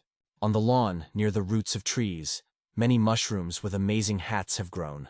The SIB suddenly exclaimed that in this case, he would take all the blue mushrooms home. Akami, closing her eyes and smiling, replied what he could do as he pleased. There are no problems in this. Akani looked at Leo Pin and noted that this is how her fate works. Are the guys ready to collect all the red mushrooms for her? Leo Pin was stunned by hearing such words. The guys, after listening to the offer of the equation, were ready to fulfill any of her requests. The boys raised their hands and rapidly rushed. Akama raised her hand to her lips and introduced herself as Akamirial Lulza Wallens, from the 6th grade of the first year of study, but assured that she was just Akam for Leopin. Leopin, holding a basket in his hand, listened carefully to the girl. Leopin looked at her and said that he was quite clear. Judging by Akami's clothes, we can assume that she is engaged in something creative. Akami held her hand on her hair and replied Leopin that she was an alchemist. The boys who glowed with loved eyes collected mushrooms for Akam at the edge of the forest. At that time, she confessed to Leopin, which uses mushrooms to make medicines, but she never used them. This recognition surprised Leopin. Leopin looked at the girl and expressed his doubt, saying that he would not allow classmates to try poisonous mushrooms. Akama thoughtfully put her fingers on her lips. Aikari made her hands and noted that Leopin is an unusual person. Usually guys deceive each other to improve their skills. Leopin stood in front of Akami, listening carefully to her words. After all, when he hovering his head, he explained that he was studying in a special class, so he knows nothing about rank. Akami focused on Leopini and continued. Leopin may have hoped to receive some reward for the information provided about the mushrooms. Leopin looked at her in surprise. In her hand, Akami held a small bag with an inscription on it. Raising the finger of the other hand, she reported that there was salt and something else in the bag. Then she began to point her finger on her lips. Leopin did not pay attention to Akamai and stated with a sharp shoe that he was preference for salt. He pointed his finger on the bag that had in the hands of Akamai. Akam smiled and noted that Leopin was a real duty because he was the first to give up her kiss. Leopin could not understand her words. Then the Akam stretched out a bag of salt. Leopin thanked Akamir, whose face was a smile. When the salt pack was in his hands, Akamir came and kissed him in the cheek. The barely noticeable blush was shining on Leopin's face. The guys who went to collect mushrooms came across the Akamus Kisliapin, and from which their mushrooms began to fall to the ground one by one. They were amazed at this mystery and could not understand how possible. Kame held Leopin firmly by his shoulders, and they looked into each other's eyes. The surrounding boys were standing aside without believing their own eyes. It seemed to them that it was all the illusion, although they did not consume any mushrooms. Moving away from Leopin, Akami smiled cheerfully, waving his hand, and jokingly noticed that she was looking forward to their next meeting. Leopin looked after her, squeezing a bag of salt in her hands. Akame turned to Leopin, closing one eye and putting her finger on her lips. She began to tell about rumors that kisses in their family bring good luck, so she wants Leopin all the best. Leopin, a little discorded, touched his cheek. The guys who went on mushrooms lay on the ground and sobbed. They shouted that Mrs. Acom would not retreat from them. Mushrooms were scattered around them. Leopin kept a bag of salt in his hands, and a mushroom basket stood next to him. He froze in place, as suddenly the bright light shone on the leopard, which indicated an increase in its level. Leopin's cheeks squeezed. He thoughtfully scratched his face, and noted that he may have been a happy kiss, because he did not expect an increase in the level due to this. Leopin recalled that kiss with Okame. After scratching his cheek, he looked at the screen, thinking about whether his level rose that kiss. A new profession has emerged in the characteristics, a mason. Leopin was surprised. He took a basket with mushrooms and lifted it on the axis. To prepare mushrooms, he needed to create a kitchen. Leopin held several bricks and stone in his hands. A table with the specifications of a new profession, a mason. He smiled and inspired, took up work. In his hands a hammer appeared in his hands and a chisel of stone, and began to work skillfully. Leopin took the tools and began to handle the stone. There was a dresser in front of Leopin, in which the fire could be burned. Leopin began to put branches in the fire and stated that it was time to find out what taste the mushrooms have. He struck mushrooms on sticks and fried them on fire. Then he got the salt and seasoned the mushrooms. Leopin lifted a stick with ready mushrooms and noted that their aroma is a real pleasure. Then he proceeded to the meal and immediately rejoiced, feeling the wonderful taste. His admiration for the divine taste of mushrooms did not subside for a moment. Leopen ate all the mushrooms until the last, satisfied with the stomach. Behind Leopen suddenly appeared the headmaster and the teacher, who ran out of the forest with the shouts of his name. Turning to them, Leopen wondered what had happened. The director, without spending time, began to ask the mushrooms found by Leopen. Leopen suggested that this charming device conveyed to them important information. The teacher began to explain that they received many requests from supporters. Leopen had to give them the unusual mushroom he found. Initially, the director stated that he could be excluded from a special class. Leopen thought about the words of adults.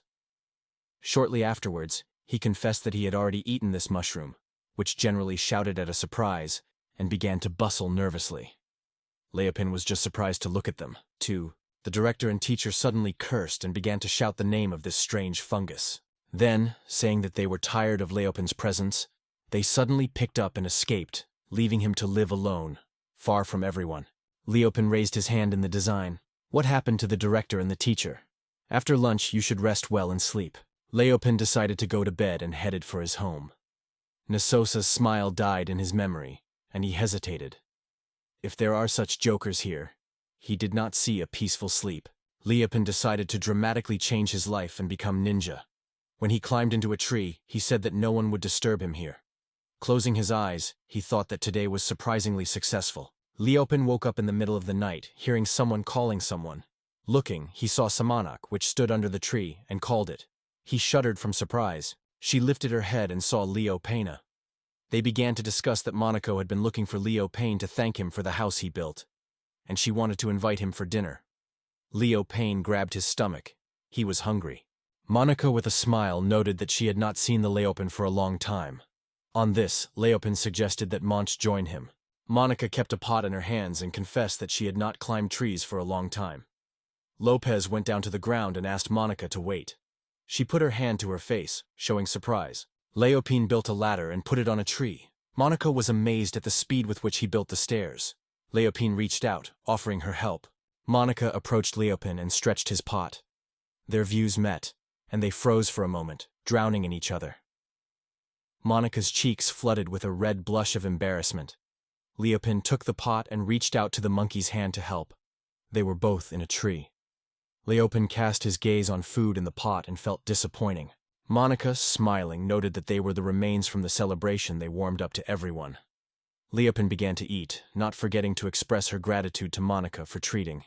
She gently wiped Leopen's face from food residues. Meanwhile, Leopen, holding a spoon and pan, really enjoyed the meal. Looking at the face of the Monicons, which was flooded with a blush, he was a little surprised. Monica, holding a noseboy, asked if she could ask a question. Leopen turned to her and asked if something had happened, because she was too upset. Monica gathered with the spirit and asked loudly whether the truth was saying the guys. Leopen did not understand what exactly was talking about. Monica was nervous, trying to report rumors about Leopen and some girl from the 6th group. Leopen could not understand the last word she said. Monica looked, gathered with the spirit, and said that it was a kiss between a girl and a leopard. She barely said that Monica suddenly broke away from the tree and fell to the ground. Watching the monk is about to fall to the ground, the hero is covered by anxiety for her. He instantly jumps from the tree and, not paying attention to the falling pot with food and spoon, the head rushes to it. In a blink of a fall, the girl loses consciousness. However, before she touches the ground, Leopen picks it up, and both gently land on her feet.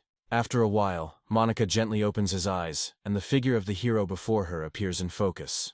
Then she casts a short look at the stairs behind, until Leopen asked if she was damaged. The girl suddenly realizes that she was in the arms of the hero. At first, she shudders, looking at him with her huge, surprised eyes. Suddenly, she begins to scream loudly from embarrassment, pushes back, and sincerely thanks her rescuer. The hero is barely noticeable, noting that his girlfriend has not even shed a tear today. But suddenly, the girl calms down and throws a surprised look at him, asking something incomprehensible in question. After that, Leopen asks whether something like this did not happen to her as a child. He then remembers how she constantly cried in her childhood, which immediately causes the girl's shyness. Realizing that the hero still perceives her as a weeping, she opens her eyes from surprise and immediately blushes.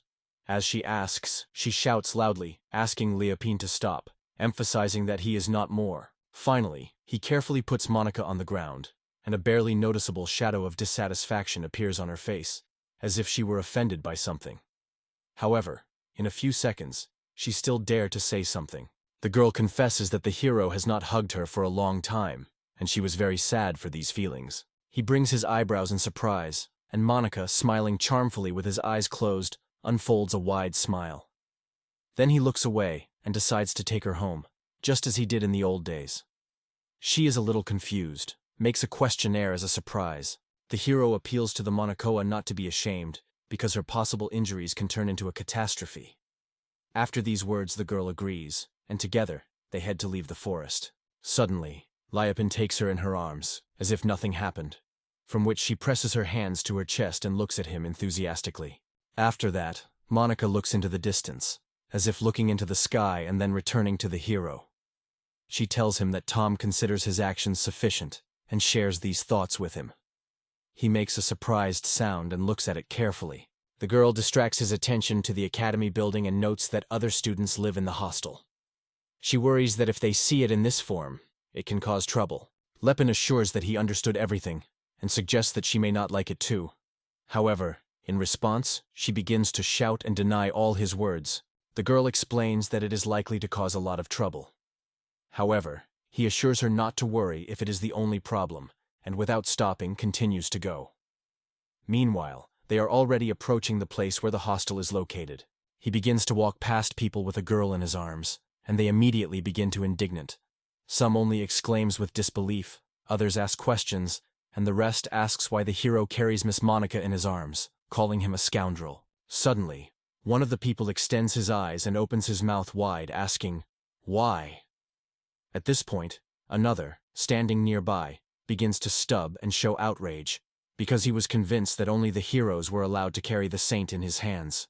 From the noise raised by the students, the crossbar begins to slowly slide from the fence, causing its gradual destruction. People do not stop protesting, and someone notes that Leopine is not the first time. Hearing these words, the man casts his gaze in his direction. The crowd is surprised. How did the hero succeed? People remember that at first there was a clash, and now he holds Ms. Monac on his hands. The girl also hears these outrageous exclamations, which is why she blooms a blush from embarrassment on her face. Finally, they reach the desired building, Monica's house. Leopold tells the girl that they are in place. He cautiously puts it on the floor, and she immediately bows. The girl thanks him for bringing her, and wishes good. Leopine also wished her a good night and promised to meet tomorrow, noting that it's time to return to her room. He felt the students annoying, watching him closely. The lone hero returns home. It takes a little time as it approaches the building located over a large area. Immersed in his thoughts, he is unexpectedly distracted by something. Leopin sniffed a little, thinking, "What is this aroma?" He decided to approach the entrance, from where the strange incense poured out, pushed the door, and they slowly opened. The protagonist notices a girl sitting on the side of the stairs in an empty room and asks what she needs. Her face first hid in the shade, and his head covered the hood, from which a strand of hair looked. Collected in two tails, Leopin turns to her for the second time, calling the Shinobko. Then she begins to rise from her knees, pulling two fingers in front of her. Senyoboko states that she finally understands everything, and concludes that she probably has to deal with the hero. He heard aroused his glitter in his eyes, not fear, but a lively interest. The action continues in the same two-story building where our hero lives.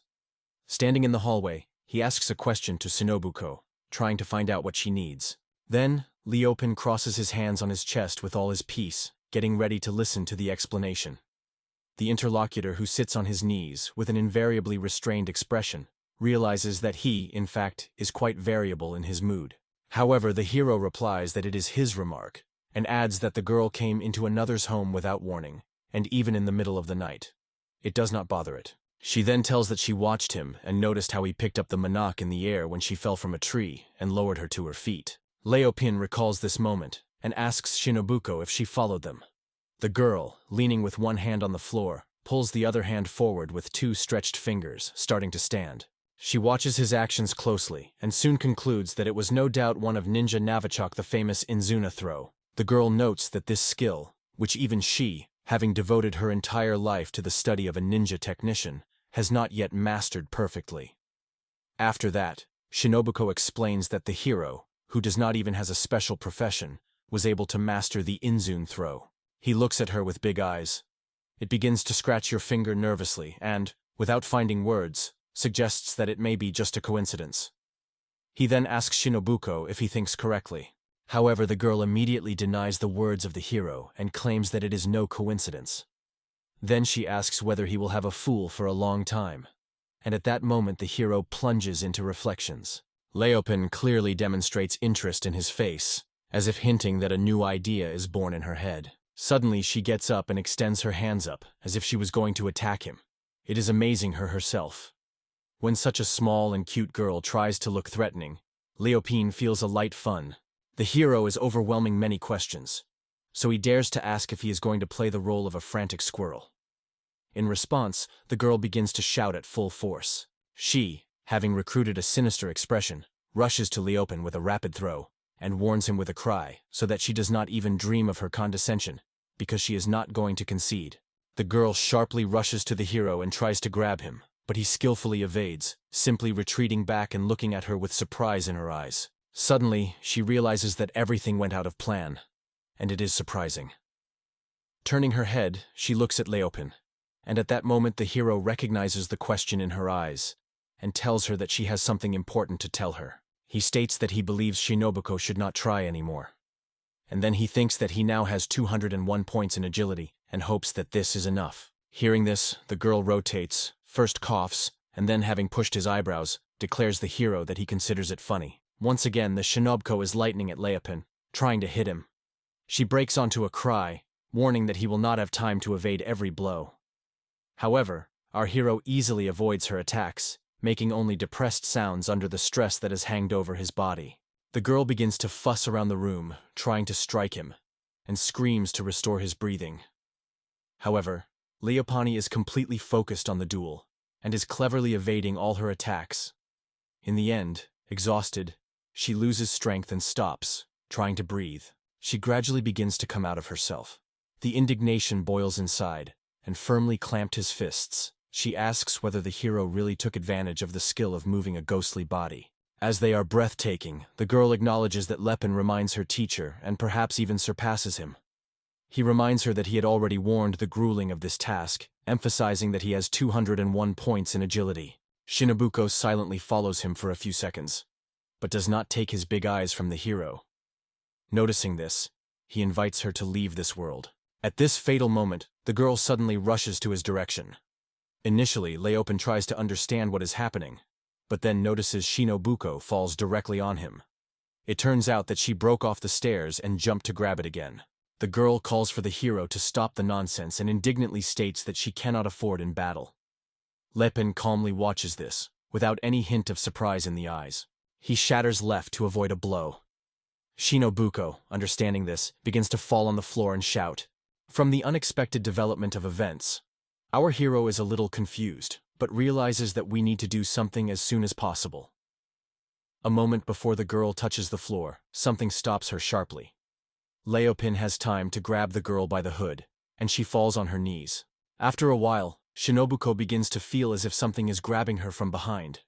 She is scared and tries to escape, but the hero holds her and gently returns to her face. The girl raises her head and throws a curious look into the eyes of Leopold.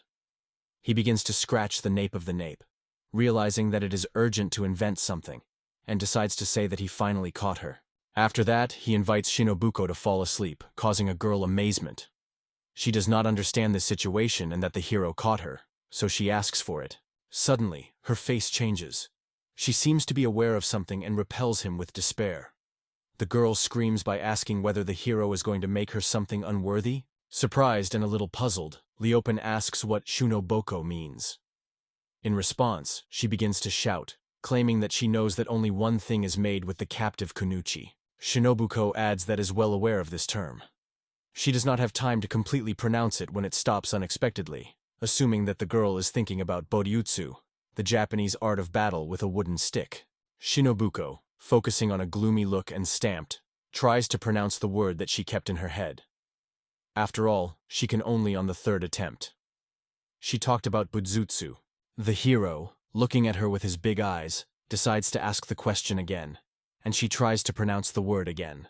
Leopin moves himself under his nose, as if he did not understand a word, and watches how the girl tries to pronounce this term again.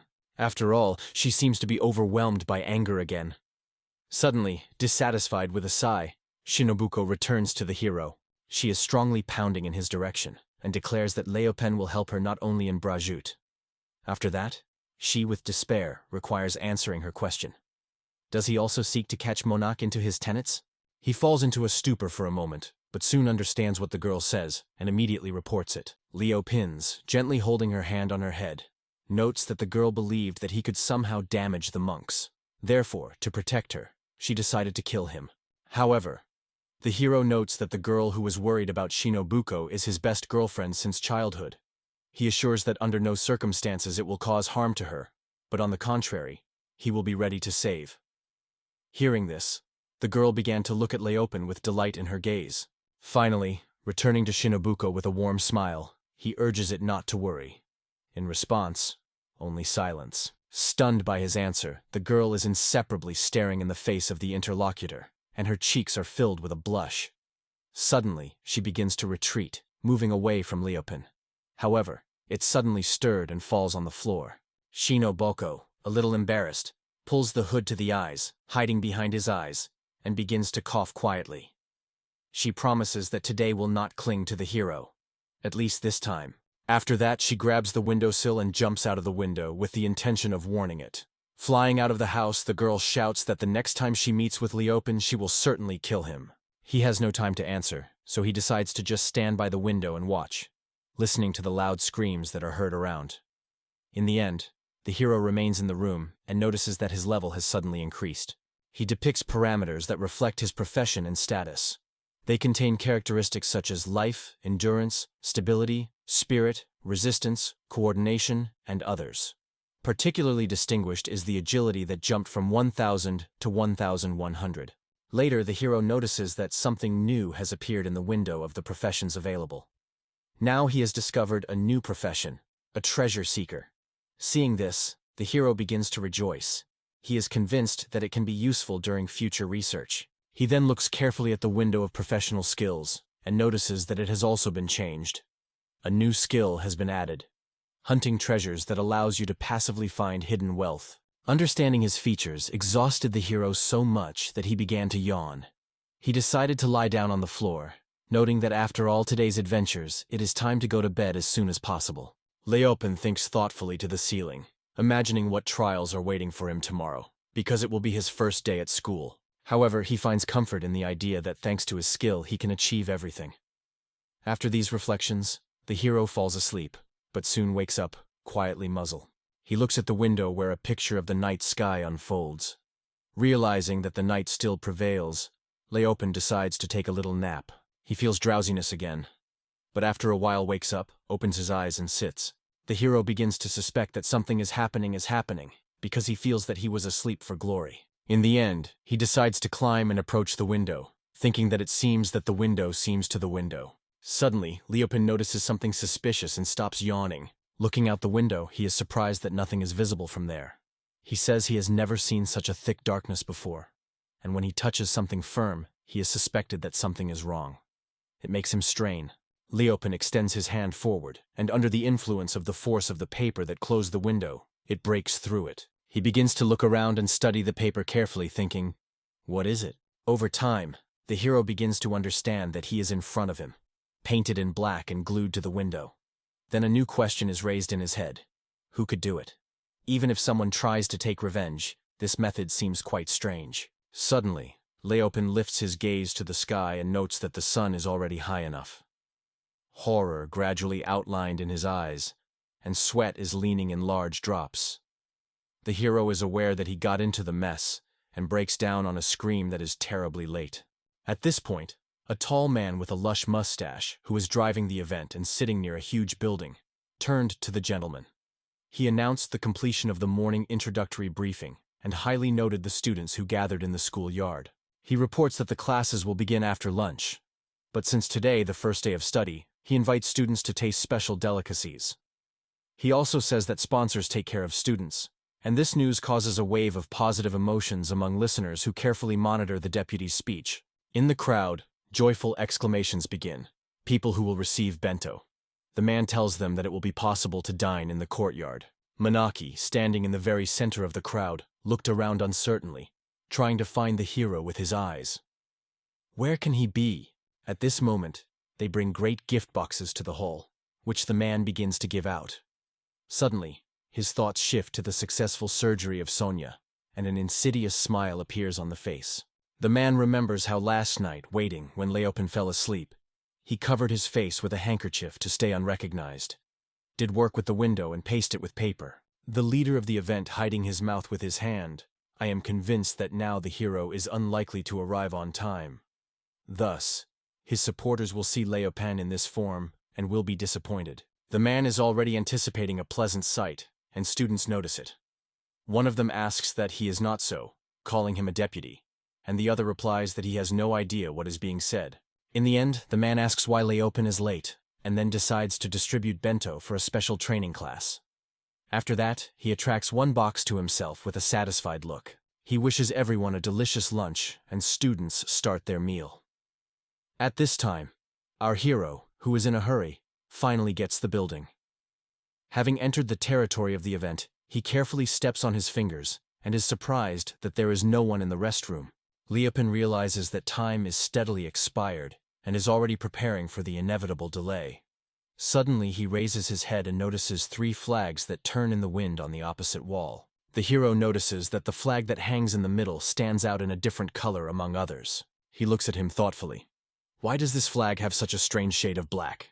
And here Leopold comes to understand and exclaims that it is all because of the treasure search skill in finding treasure. The hero is surprised to look at the heights on L. Suddenly, he realizes that he is in a hurry and is ready to go. But soon another thought comes to his mind. Leopold stops, thinking that nothing will change if he appears later, because the delay is inevitable. The hero opens the window with his profession and changes the treasure detector to ninja. He jumps high to the wall and confidently grabs the edge above the flags. Leopold chooses the flag he needs, and lifting him, exclaims that he finally got what he sought. He then decides that his vocation in another field, and changes the profession from the ninja to the appraiser. At this point, the deputy, eagerly with the cake, unexpectedly remembers the important announcement, and not having time to live, reports him with his full mouth.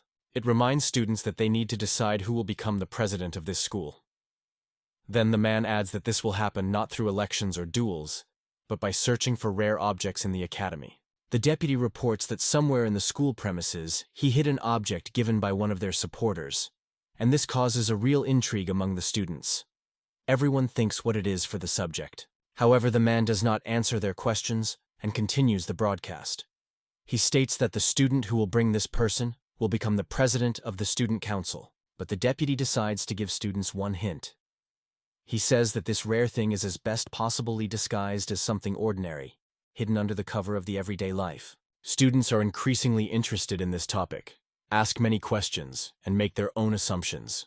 The man just smiles and still decides to tell what is a wonderful hidden subject. His pupils narrow from impatience, and a predatory smile appears on his face. At the same moment, he announces that a hidden object is a dragon's skin. At the same time, the hero is already studying the found subject. This artifact also has a level of 50 and is a dragon skin. The description states that it has tanned the skin of a fantastic flying dragon of the Black Storm. This item was represented by a large piece of leather, which had no damage and even a single scratch, which gave it special value. Leopold is in deep surprise from his discovery and cannot grasp why she is here. According to him, he may be just a mistake made by the organizers because of inattention. Because of this, the hero decides to just pick up his skin with him and find out from teachers what it can mean. The man stated that he hid a rare object in the school, the skin of a flying dragon. Holding a fork, and with the appearance of extreme importance, actively gesturing, he announced that the student who will find this item would receive a valuable gift. The man adds that this student will also become the president of the student council at this school. The crowd admires this proposal with enthusiasm. Some are already dreaming of how great to be the president of the student council, giving their imagination full freedom, while others suggest that you start searching immediately. After glorifying these words, the deputy smiles disrespectfully. He strongly urges them to be as careful and concentrated as possible, reminding that the skin of the dragon is hidden in the most unexpected places. Applying a masking spell, he tells surprised students that because of the complexity of such magic, it is simply impossible to find a dragon skin in less than a week. Swinging with a fork and briskly gesturing, he solemnly promises to give students a presidential chair if they find a rare item in 1 week. Suddenly, the suffocated Leopen breaks into the yard, carrying the dragon's skin on the shoulders, and with apology reassures the audience for his delay. All attendees are trying to focus on the newcomers, but the first thing he is apologizing to the deputy. Without realizing what is happening around, the man turns his head to his side, clearly not hoping to see Leopen at that moment. But when his gaze falls on the skin of a volatile dragon in Leopen's hands, he exclaims from horror. The deputy falls on the ground, trying to understand how it happened, while the hero unfolds the skin in front of him, and notes that he accidentally came across it on the street. Leopen approaches the man asking what it is, whereas he begins to nervously move from foot to foot and retreat quietly. However, the deputy begins to shout again, passionately surprised. After that, he, puzzling, asks whether the skin of a flying dragon is in his hands. Hearing this, Leopen fades and concludes that the dragon's skin is in front of him, judging by his words. He turns to the interlocutor, calling him a deputy director, and asks for details. The hero again casts an incomprehensible look at the skin, and thinks why she was disguised as a school flag hanging on the wall of the building. Anxiety is increasing among the crowd. One of the students is surprised that it is a dragon's skin, because in his opinion, it seems ordinary. As the deputy expressed this opinion, students decide that Leopen should become the president of the student council. This news shocks a man, and he realizes that measures need to be taken urgently to remedy the situation. He immediately picks up his feet and reports that he was wrong. The man notes that this could not be the skin of a flying dragon. Leopen responds in surprise to such behavior and tries to argue, proving the opposite. However, his deputy deliberately interrupts him in words that it is just dirty black skin. He disdainfully calls the hero the garbage and allows you to do everything that he pleases with the skin. However, Leopen decides to clarify once again whether this man really does not need this subject. He comes up, turns away, and begins to wave his hand, showing that he is too persistent. Because of this, the man asks him to leave and not interfere, with which Leopen states that he will take away the object to himself. He begins to smile and rejoice that such a funny thing came into his hands. Suddenly, the female voice distracts him from admiring the skin of the hero, forcing him to turn. Leopen looks around instantly and sees behind a girl who shines with a joyful smile. He again, full of joy, and welcomes Monica with a good morning. Then the hero approaches her and asks whether she has already come. It causes her laughter. She closes her mouth with her hand, jokes that Leopen is still like a sleepy mouse. Monica confesses that he has a little food with him, but he still proposes to divide half with him, if he does not mind. Looking at the box, the hero quickly comes to think that these are gifts from supporters. However, he notes that this is not needed, because it is food for a girl. From this unexpected reaction, Monica fades for a moment, trying to find some objection. However, Leopen immediately explains that if she does not eat respectively, she will be late for day classes. He climbs into his pocket, gets Mosway from there, and adds that it will provide him with satiety and prosperity. Then he gets the berry, throws it into his mouth, and the Maku silently watches it. When Leopen completes her choice, she realizes that something needs to be said, and he focuses on her. Monica is smiling at the main character and offers to exchange food, because she really wants to taste these berries. After agreeing to the proposal, the hero and his comrades arrange a picnic in nature. Manako and Leopen are conveniently drawn on the grass and decomposed food. She roams a piece of bento to the plug and extends it to the hero, begging for him to open his mouth like a child, and gladly watches it. Leopen looks at her with a strange and unclear expression of the face, to which the girl corresponds to a gentle smile. In the end, he dares and opens his mouth, while Monak gently lifts him a sample of dishes, while the mildly speaking. In a few seconds, he manages to taste food, and he is delighted with her taste. So delicious. Monica thanks the hero for the berries, and suddenly, because of their backs, a voice is heard, which is admired by an attractive aroma. Akemi approaches the students, apologizes for interrupting their conversation, and only after that he quietly sits next to them. The girl appeals to the hero to allow her to collect some berries for alchemical experiments, because she would gladly use them as raw materials. Leopen looks at her in surprise, but still decides to agree. extending her one berry. The girl thinks and then clicks his fingers, quickly assigning a fork of another student. After that, it pushes one broccoli on the fork and extends it to the Lepin, asking to open her mouth. He tries to eat from her hands, surprised that Kemi does the same as Manaka. When the hero begins to chew and taste food, he realizes that he likes broccoli and shares this discovery. The girl responds to this joyful admiration. Suddenly, Lelpin notices another fork from which the octopus stretches to it on the opposite side. He rotates instantly and notices Shinobuko, which sits nearby and holds a fork in his hands, waiting for the hero to try the dish. After that, the hero completely returns to her and is interested in what she does here. Initially, Shinob Code tries to answer something, but then he begins to simply poke food into his face, making him stop it. Unexpectedly, another girl appears behind them and begins to shout at Zinabuko, asking what she is doing. After that, she reminds her friend that their purpose was to return Monica, and not to dinner with the local. Meanwhile, other students watch this unexpected company in surprise, as if not understanding what is happening. Then Shinobuko, having raised his eyebrows, throws a serious look, and notes that this is their last common meal, because their next meeting will be a fatal one for one of them. Leopin reflects on it, and realizes that he really has nothing to fear. The girl again turns to Shinobuko with dissatisfaction and is ready to shelter it, as Monica suddenly interferes. She says with a charming smile that she wants it too.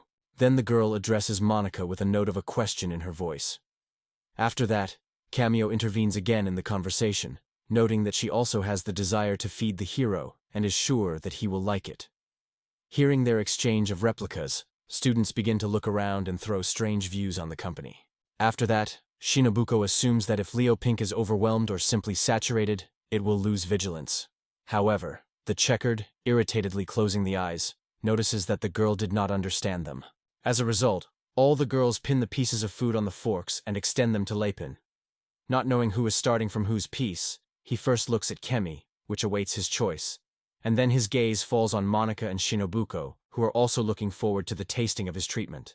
One of the girls drives the hero, insisting that he collects strength, because a crowd, stunned by an unexpected situation, gathered around. Some students openly envy, asking why he is.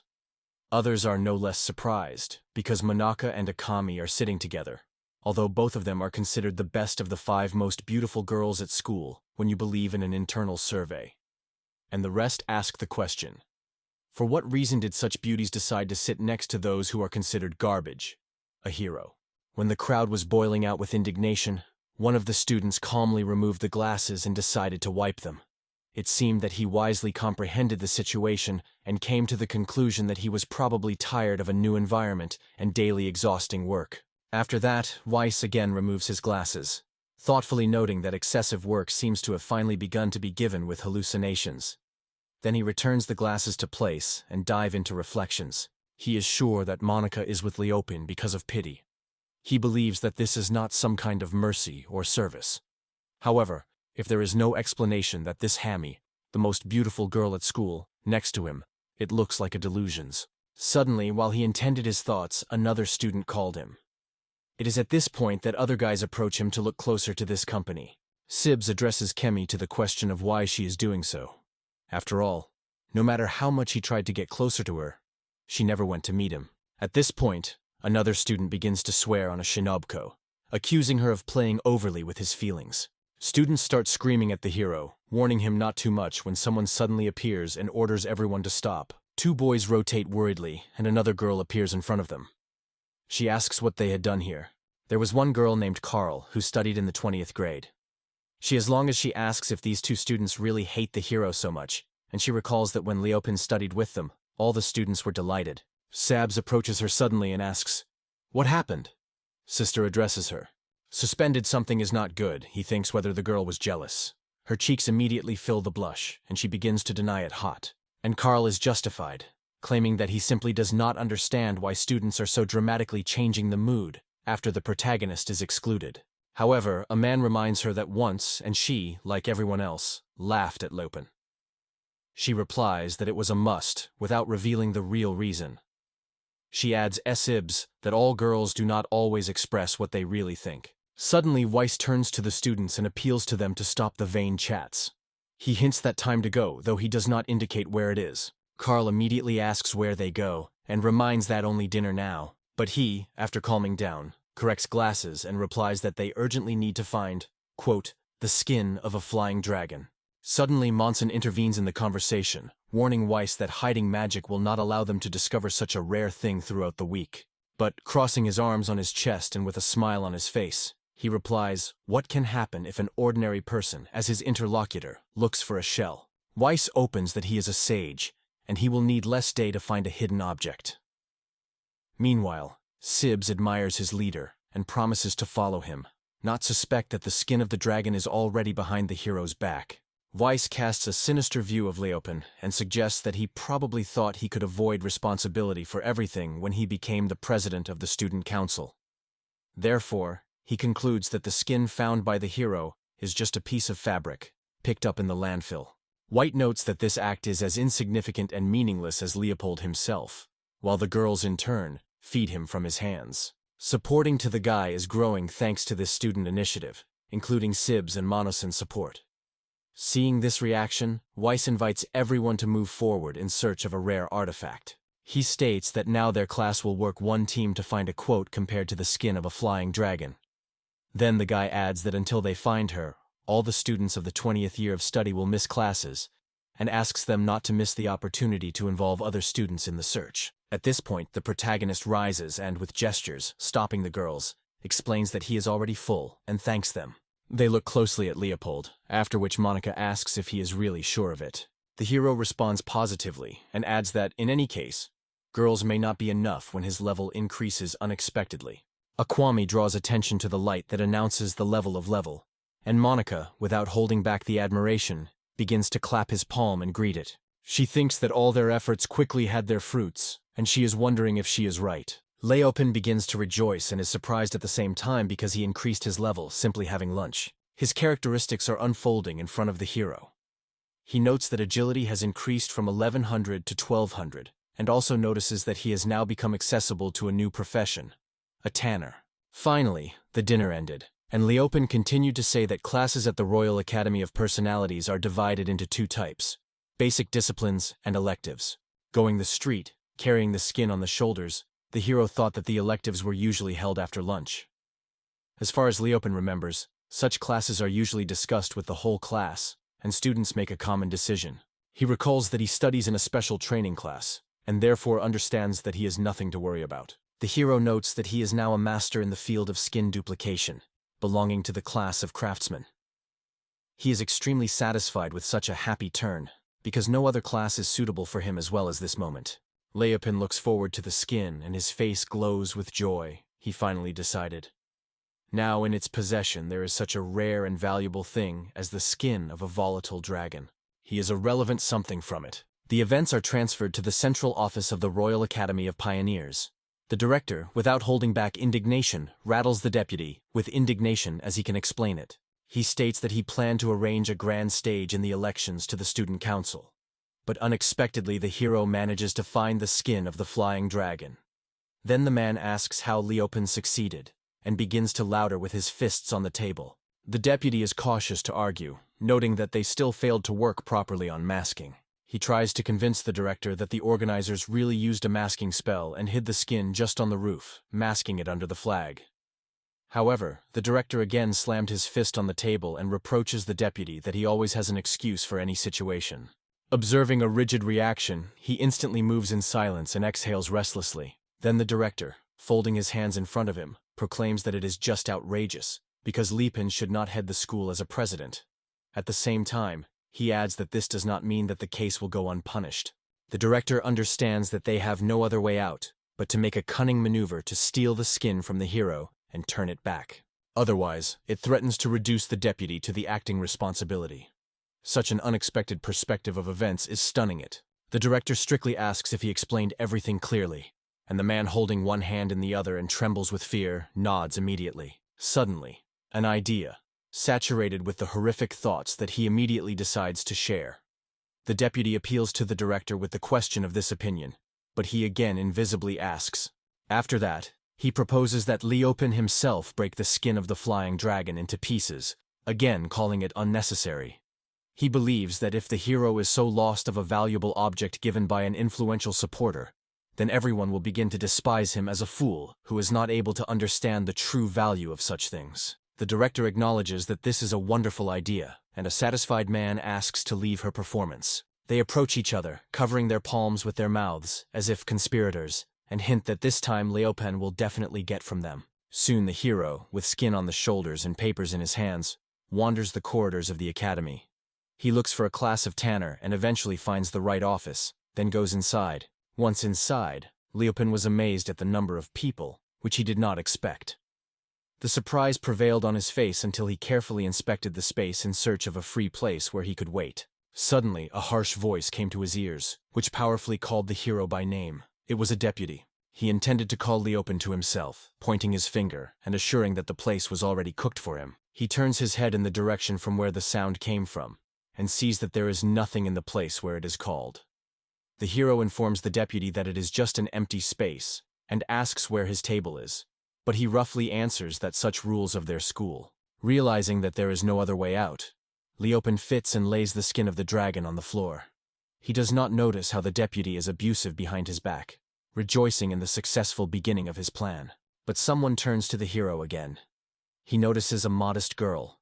She welcomes the students and is called a leather cut and sewing teacher. Therefore, she smiles soap, reporting that her name is Fluffy, and adds that she is very pleased with the acquaintance. All the students suddenly feel the cheerfulness, and they begin to wave their hand together. It makes Leopen realize that this girl is extremely popular among them. He sits on the floor near the substitute, when suddenly the fluffy teacher begins to apologize to the students.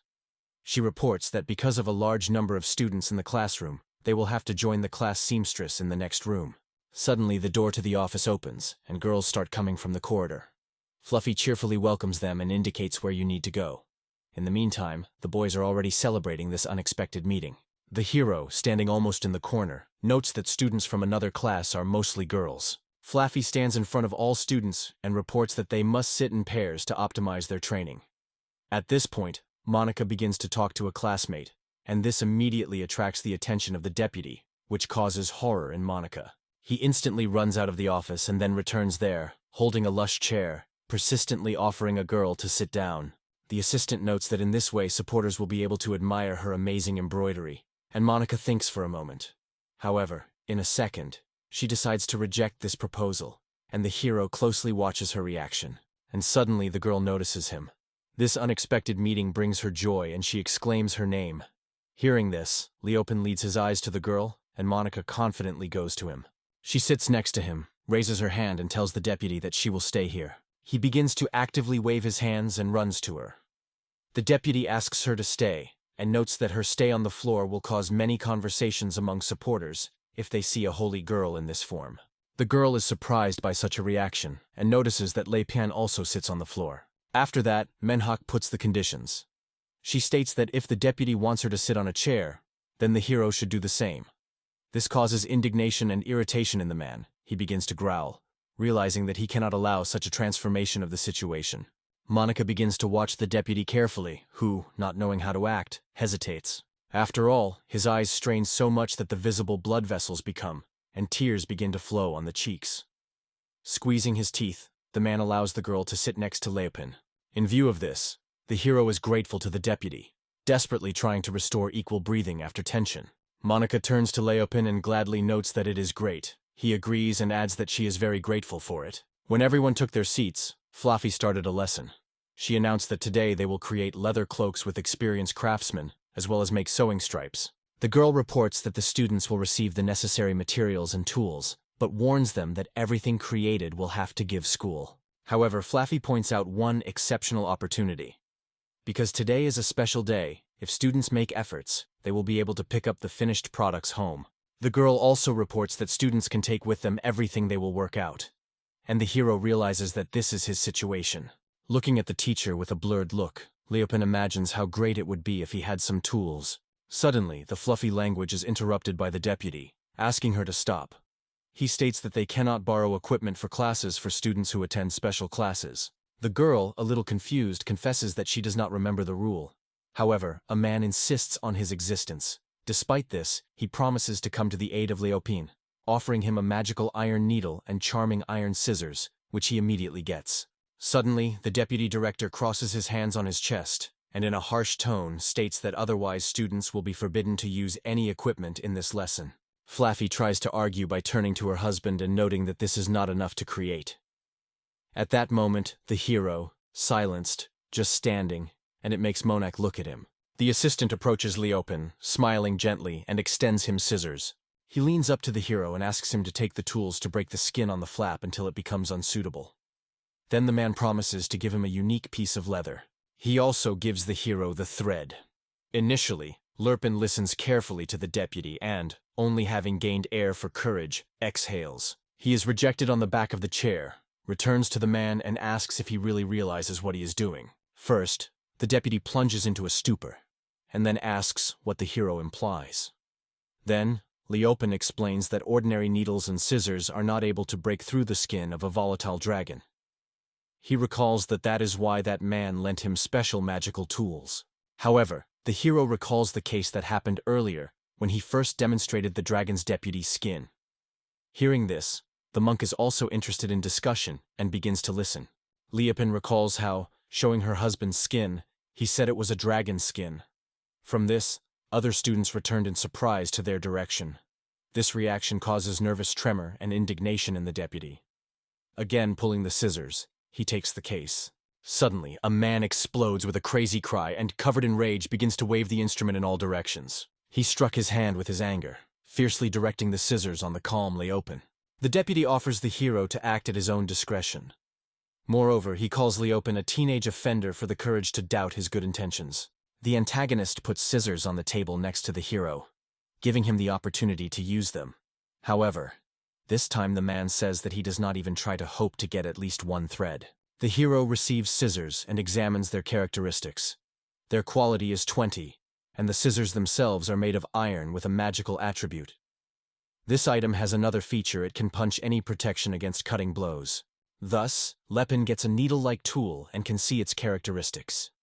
With complete confidence, armed with newly designed tools, Lepin decides to take on the treatment of dragon skin. The deputy knocks such a reaction out of balance, and he desperately tries to stop the hero. He asks how to be so stubborn, and tries to convince him that nothing will work without threads. The man notes that Leopold is so incompetent that he is not even able to understand everything on his own. Turning to the class, he states what he deserves: laughter. Students enthusiastically start mocking the hero. At this point, the pad stood in front of the board, and, not knowing what to do, just looked at her. In the end, one of the students called Leopen a fool. Monica does not stand and rushes. She turns to class. Then suddenly the hero stops her. He confidently looks into her eyes and asks to just look. Then Leopen, not paying attention to the fact that his brothers just watch, confidently heads to the open window. The hero grabs his frame firmly, puts his foot on the windowsill, ready to jump. At the same time, he gestures point to the place near his foot, and jumps out of the first-floor window without hesitation. Everyone is interested in where Leopen goes, heading to the forest. General Issues views him from the window and pronounces loudly what he follows the hero. The man is surprised. At first the hero so confidently proclaimed his words, and now he is about to go, and it indicates his hesitation. At this point, he thinks about whether or not to take action. The hero encounters on the street on a long, flexible stem called Digidur. It is a strong and elastic vine of the 5th level of quality, reminiscent of a thick and huge snake. He begins to stretch the stem, carefully examining it, and thinks that this find has an attractive appearance. Then Leopen takes a sharp piece of stone and cuts the creeper, thinking that it will be possible to gently separate the skin and get the fibers from the inside. It gets thin, almost liquid fibers from the stem and carefully lays them on the ground. Meanwhile, students are interested in watching him from the window, discussing with each other what the hero is doing right now. So Leopen approaches a small pond and begins to rinse the fibers. Other guys think that he washes some kind of ivy. The hero leaves the threads to dry a little and decides to grow a fire.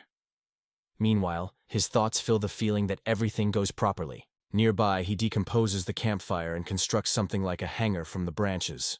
Then Leopen transmits the fibers to it, which subsequently dried naturally. One of the students in surprise notes that the hero had a fire, noting that it was not related to the craft of the skin. At this point, the deputy who stood nearby, silently shaking from emotions. The furs, standing in front of Monica, rests on the elbow and reflects what the hero had started. Suddenly, the girl distracts the teacher and confidently tells him that her friend will certainly be able to overcome all the difficulties. Then she dares to shout Leopen to try his best while he examines the fibers, hoping that it will be enough. The hero carefully collects the threads and decides that they are given time to process. Students notice something unusual in his actions and urge others to pay attention to it. At the same time, in the hands of Leo Pinks, there are threads from Dijadur, 17th level of quality. By characteristics, it is a high-quality, strong yarn made of red crane fibers, resistant to wear and wear. The students, the teacher and the deputy director were stunned by how quickly the hero was able to turn the usual vines into practical and strong threads. Some people simply cannot believe that Leo Pin really knows how to create threads, while others confess that they have never heard about it. Monica, standing by the window, raises her hands up and rejoices in his girlfriend, proclaiming that it is just wonderful. Then, the hero rapidly jumps into the office window, and all the audience, seeing it, immediately diverge, eagerly waiting for new events. Fluffy is surprised to exclaim that she did not even think that among their students, there are those who can create the yarn, while the deputy director was going to stop Leopen again. Suddenly, the man points to him with his finger and states that such a yarn, of course, does not need anyone, manipulating the crowd. But the hero only smiles quietly in response and concludes that then it remains just to try. He sits at his table and focuses on inserting the thread into the needle, while others are delighted to watch his actions. When the syringe was already ready and lying near the table, Leopen reported that he was starting work, after which he activated his skills. The duplicate skill is activated, and at the same moment the hero's eyes change slightly. It drives the equipment and starts to cut and sew a variety of skin. The girls cover their mouths with their hands, admiring its agility, and compare the skill of the hero with the work of the sewing machine. Others continue to observe the unconcealed admiration, how skillfully Leopen processes the skin and creates many ties when something is suddenly in the fluffy. She is surprised to notice the collar, sleeves, and even pockets on the product, and immediately informs the hero that there is no need to do all this. However, Leopen does not pay attention to her words, and soon announces that everything is ready. He removes the product from the table and, unfolding it in front of all, shows a large, dark cloak. With a look filled with determination and confidence, the hero reports to the audience that the leather cloak he sew is ready. It continues to stand still, holding it in their hands, while students discuss that the cloak is made of leather. The teacher rapidly stretches her hands forward and blossoms unexpectedly. Monica instantly rushes to her with the question of what happened. And here the furs takes off, starts to tremble, and his look attracts the shine of the fur. The teacher covers his mouth with her hand and asks, "Is it really the product of the highest quality?" Hearing this, the hero is slightly surprised, because the characteristics of the product unfold him. It is a cloak of a flying dragon, a first-class magical artifact. The coat has a 96th level of quality, is highly resistant to heat and cold, and provides protection, which exceeds ordinary earth raincoats. Like many magical artifacts, this coat is endowed with unique properties, increased capacity, and second useful function. It is not palpable. All students are shocked, and from the head of the deputy begins to drain the sweat. Finally, his nerves cannot stand, and suddenly a cry is heard from the office. The hero claims that high quality is a common property inherent in many created objects. High-quality products not only add preference, it can also reveal the magic that lurks in its material. Let's say the coat, sewn with Leopen. The hero studies the product carefully, keeping it in front of him, and cannot understand why he is considered so exceptional. Then he returns to a teacher who is stunned, and stands next to Monica, not believing his eyes. She grabs the sleeve of her coat, surprised to say that she did not expect to see a talented student so quickly to create magical artifacts so quickly. Fluffy presses the product with a trepidation, and the hero notices that tears appear in her eyes. Then she lifts her head and looks at Leopold. He notes that, given the rumors that have come to her, even experienced leather production craftsmen can only create such a quality thing every decade. Observing what lightness and speed Leopen created such an outfit, she did not resist and called it a genius that appeared only once every decade. Tears covered her eyes. Monica is joyfully clapped in the palm of his hand and agrees, stating that he also considers his girlfriend a genius, who is born only once every 10 years. It causes a great shock for students. Some of them begin to ask if this is true. At the same time, others come to the conclusion that Leopen is indeed a master of their business. Suddenly, the deputy standing nearby simply explodes with anger, raising his eyebrows and grabs scissors from the table. Armed with all the tools, he instructs his finger on the hero and declares that it is a big mistake. The man begins to shout that this cloak has become excellent only with borrowed needles and scissors. And here he notes that he gave them the hero for use. Monica and Leopold, in their eyes, misunderstanding and complete confusion, look at the deputy nothing. However, he does not stop talking. According to him, all this is associated with the divine needle of the Soigas and the sword of the Kirsch system, which were passed on to his family from generation to generation. He instantly hides the tools in his pocket, and Fluffy's attention attracts this gesture. She asks whether it is true that deputies have magical properties, to which he confirms her guessing with passion. However, suddenly she has mentioned something important, and she decides to clarify it with a man. She confesses that she had previously believed that these two objects belonged to the school, but instead of the explanation, he notes that the situation is actually much more confusing and does not want to justify. When he is about to go, finally reminds me that these are his personal belongings. He says he still has things that need his attention and he will have to leave students and the teacher. Once he came out, the guy begins to discuss the events that just happened, right in front of the hero. One of them, scratching the nape of the neck, states that he finally realized what is the point, and the other adds that anyone is able to create a quality product if divine objects have. Then the boys are seating in different directions in their place, feeling disappointed with the characters. At that moment, Monica approaches Leopold, and initially hesitates a little, feeling his uncertainty. She begins to look at the hero with delight, declaring her faith in him, adding that the quality of the product is impressive precisely because of his amazing. Leopold only smiles slightly in response, and remembers her words carefully. Then the girl blushed with embarrassment and confessed that she wanted to become the same great craftsman as a hero, if possible. After that, she approaches him and is politely wondered if he could, if he does not burden it, teach it to use the needle just as he is. The hero believes that Monica may be a seamstress, but he also knows how to properly wrap a needle, even better than she. Lepin agrees to teach her and invites the girl to try to do something together. It takes the usual tools, scissors, needles, and threads, and they begin to embroider on the fabric. Leo turns to Monica, advising her during the embroidery not to hurry, but to trust her hands, who will show themselves how to embroider. The girl agrees with him, calling him her mentor. She focuses carefully on the sewing, carefully piercing the needle on one side or on the other. Seeing this, the hero encourages her, calling on to continue in the same spirit. Then he decides to share with her the mystery of creativity. To create something real, you need to put your soul into it. Leopold also adds that if Monica wants to make a gift to someone, she should simply imagine the joyful smile of that person. He returns and pierces her eyes, saying that she will now be more careful. The girl also returns to him, but with an expression of surprise on his face again, asks his smile. Then she leaves the needle on the table and puts her hand on the heart. Monica covers his eyes and plunges into imagination, building an image of someone special. The hero, leaning on the table, watches the girl closely, trying to understand who she imagines. In the lesson, time began to swim faster, accompanying the hero in his elevation. He watched the girl's work and occasionally assisted her. In an instant, he suggested combining a satin seam with long and short stitches.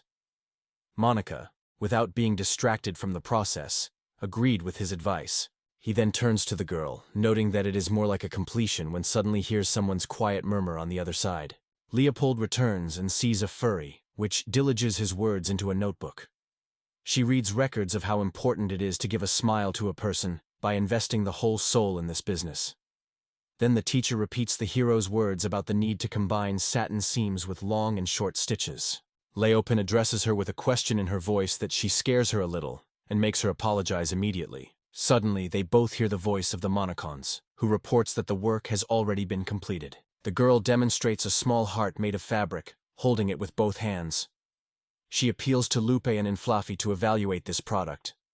They carefully consider the heart, and the teacher is astonished with such a wonderful result.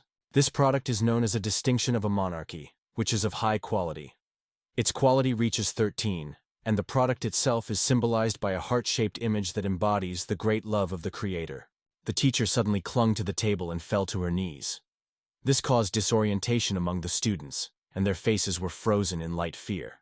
Asha for surprise. She cannot believe what is happening and asks the question, "Is this real quality again?" Strange students start approaching the hero's desk and Monica to look at their products better. The girl once again casts a look at her badge and thinks about whether she really did.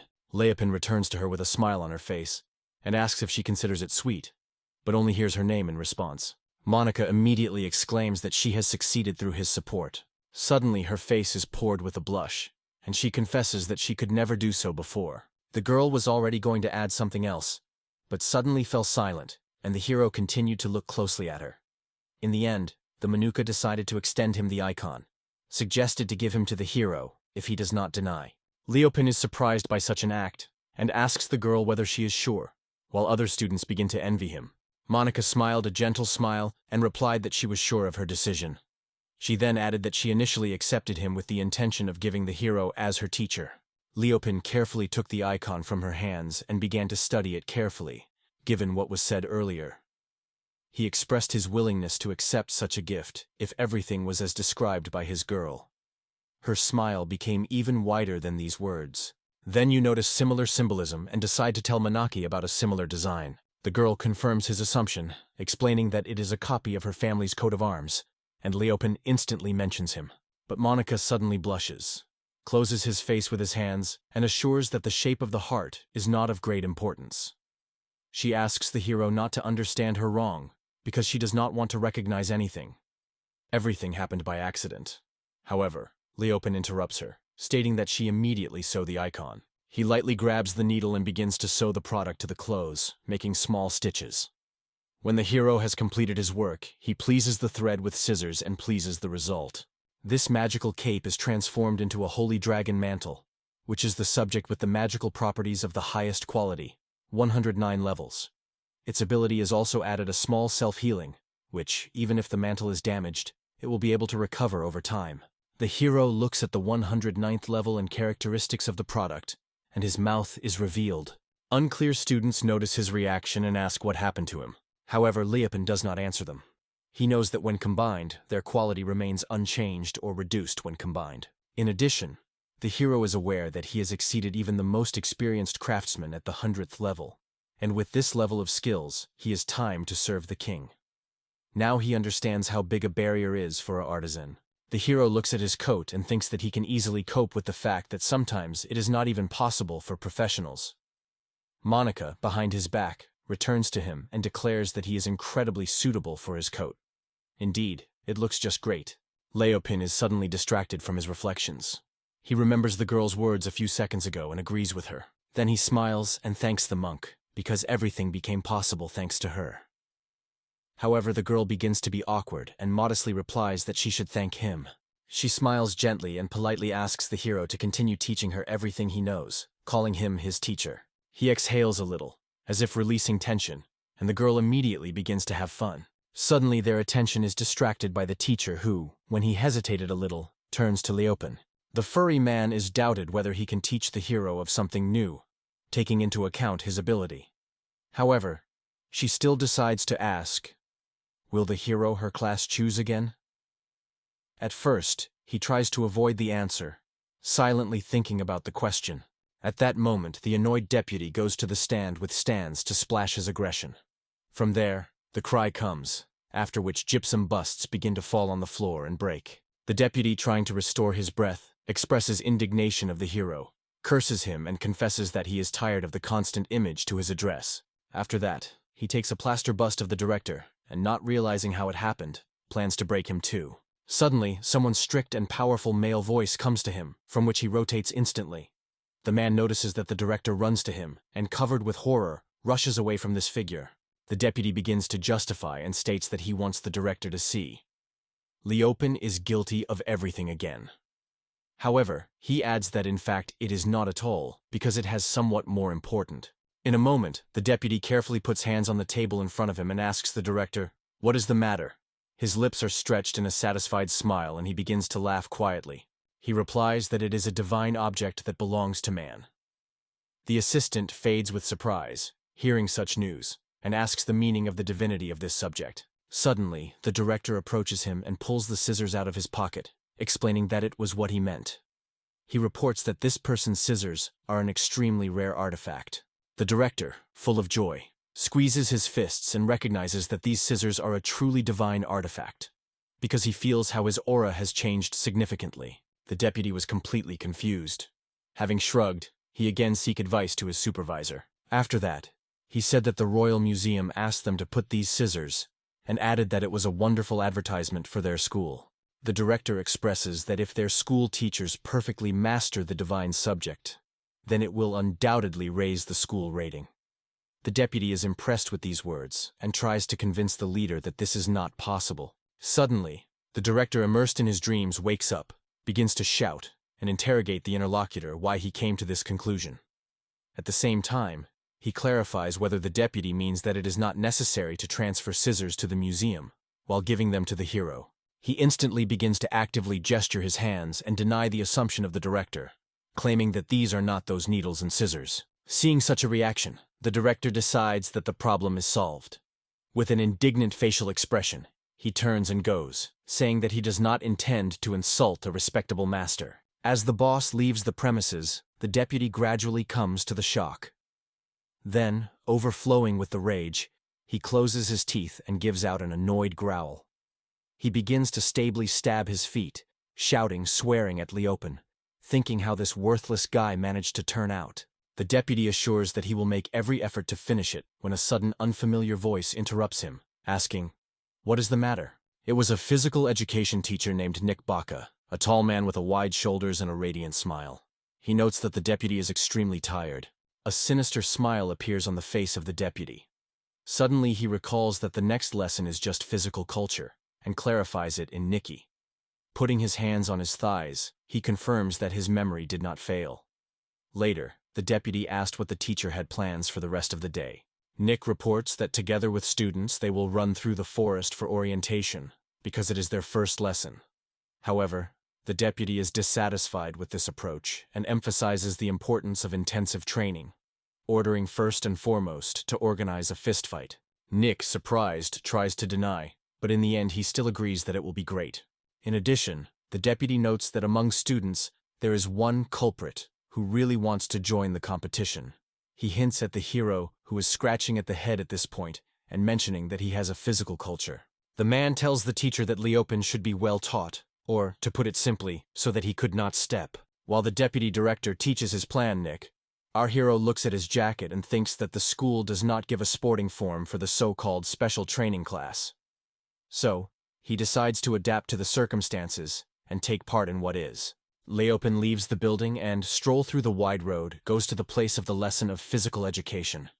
Going down the stairs, he joins other boys who have already dressed.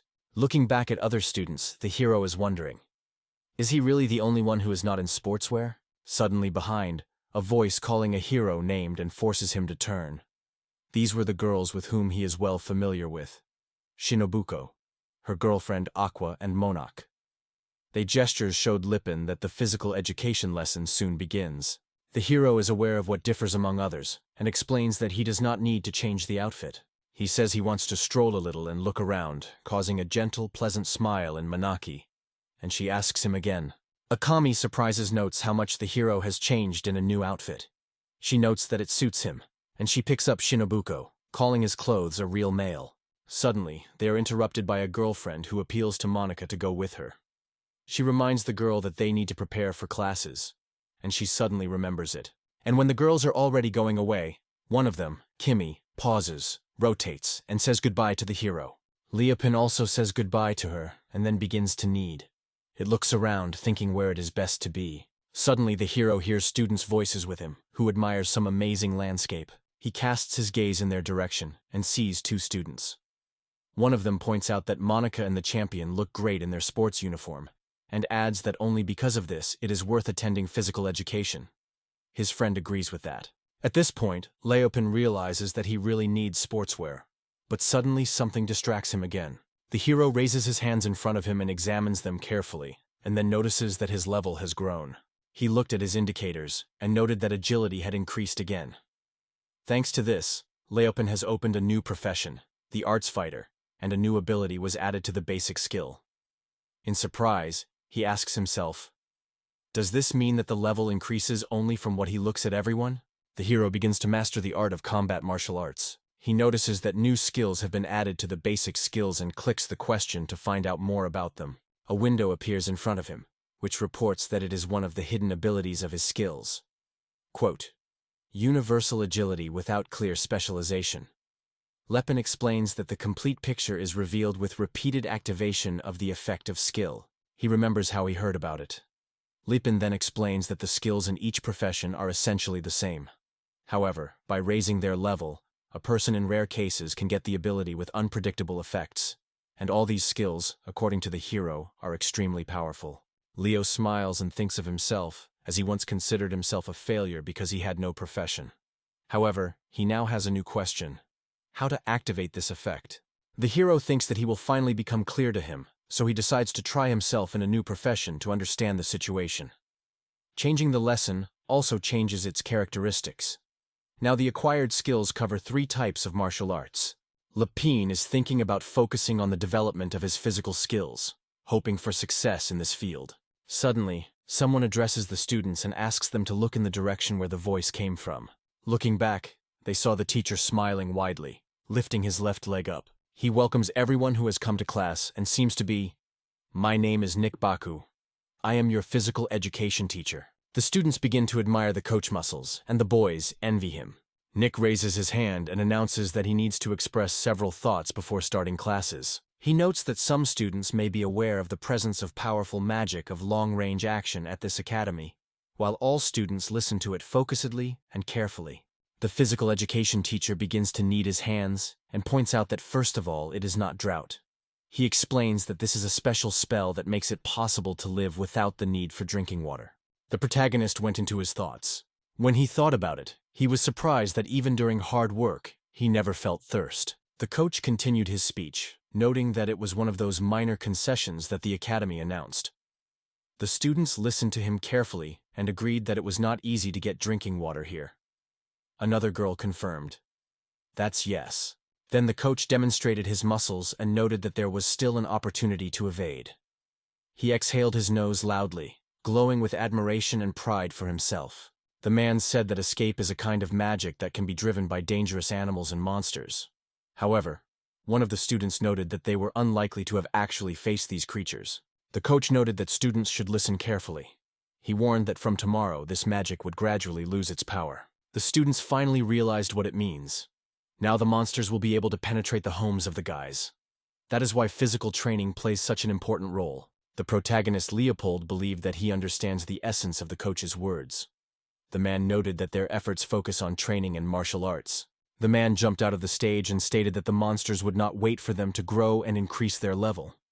It scared the guys near the coach, so the man smiled and noted that today they would compete with a goal according to their professional opportunities. The students were surprised and asked how it was. The coach just laughed. Then, smiling, he assured them that he would show an example, so there was no reason to worry. Then the coach turned to Leopin, nodded him and laughed. It surprised Leopin. The man pointed his finger towards Leopin and asked how to call the young man. It was a surprise for Leopin. The coach smiled. Leopin sighed, thinking that he probably tried as he could. He noted that they probably already know his name. But the man laughed, stating that he did not understand what the main character was leading, and called him a boy. The man, without resting, calls the young man in a bad word, and then asks if someone knows his name. Lepin thought about how many people know it. The man waved his finger, noting that Leopin is a local celebrity here, so the young man should come out, and laughed. The man suggested to hold a small training match, Leopin thought, scratching his head. In the end, he exhaled and agreed. After a while, the young man was facing the coach, and many people gathered around them. The young man smiled and made a remark that it was a real need for and what he was capable of. Another new moon noted that the coach would knock everything out of Leofine. Then, the guy stood on the side of Nick's teacher, supporting him. At that moment the girl noted that it would be interesting, because she was convinced that Leopin would certainly invent something. The girl standing nearby emphasized that she was raising him. They began to support Leopin. The Nick coach noted that Leopin is a real celebrity. By showing respect for the opponent, he will meet the first blow without protection. The leopard can attack him at his discretion. Leopin listened to him with unconcealed care. Get up and ask if it really was, and then he will risk. After that, Leopin clenched his fist, determining with determination that he did not want to be the subject of ridicule because of his clumsiness. He immediately activated the body's skill. He looked at the man and decided that he would turn most of his status into muscle mass. Then the young man said, Here. The time has come. The side of the young man. After that, he hit Nick's coach and sighed. With regard to its status, standard of living, endurance, coordination, concentration, magical strength, and 5 senses, all this decreased to 1. Instead, the agility fell to 200, and strength increased to 2,500. The Knicks coach did not know that the new moon would hit with such force. It made a great impression on Leopen. The Knicks coach rushed to the side. The man was lying on the ground, shaking helplessly. Foam came from his mouth. We lifted our eyes to his fist and plunged into deep reflections. The boys standing behind him were amazed. We drew attention to his hand and concluded that 2,500 forces are too much. He was aware of the power of such power. The boys were at school. The dark-haired young man wondered what it was just. A fair-haired guy asked if such a blow was possible. Someone noted that it looks more like an explosion. Leopen looked at the audience and seemed as if they divided the same thoughts, but first he had to provide first aid. Suddenly someone exclaimed, asking whether with Leopen and Nick's trainer all right. Suddenly Monica escaped from the crowd and rushed to the head of Nick. Leopen, noticing this, realized that this behavior could be expected from her. As holidays, she just couldn't leave the wounded without help. Suddenly Monica grabbed Lee Opven by her hand, commanded to hold on, then asked if the young man had come to her senses. She added and wondered if she had hurt somewhere. The young man asked the monks with surprise whether she noticed that everything was fine with him. Monica studied the young man with surprise, not understanding what he was talking about. But Liu Ping, so called the young man, only pointed to the girl and asked her to look there. The Knicks coach lay on the ground, unconscious. Monica exclaimed and called Nick's teacher in surprise. Leopen, looking at the amazed girl, noted that he was clear that she did not look. Monaco did not hide his astonishment and wondered what a beacon was. The girl explained that she watched Leopen all the time. She only imagined that something was irreparable with a young man. She was horrified. Leopen scratched his face and assured that he understood everything. Then the girls approached Nick teacher and asked if everything was fine with him. Another girl noted that it seems that teacher Nick was faint. It was at this moment that Nick suddenly shuddered. Suddenly he jumped out of his place and sat down.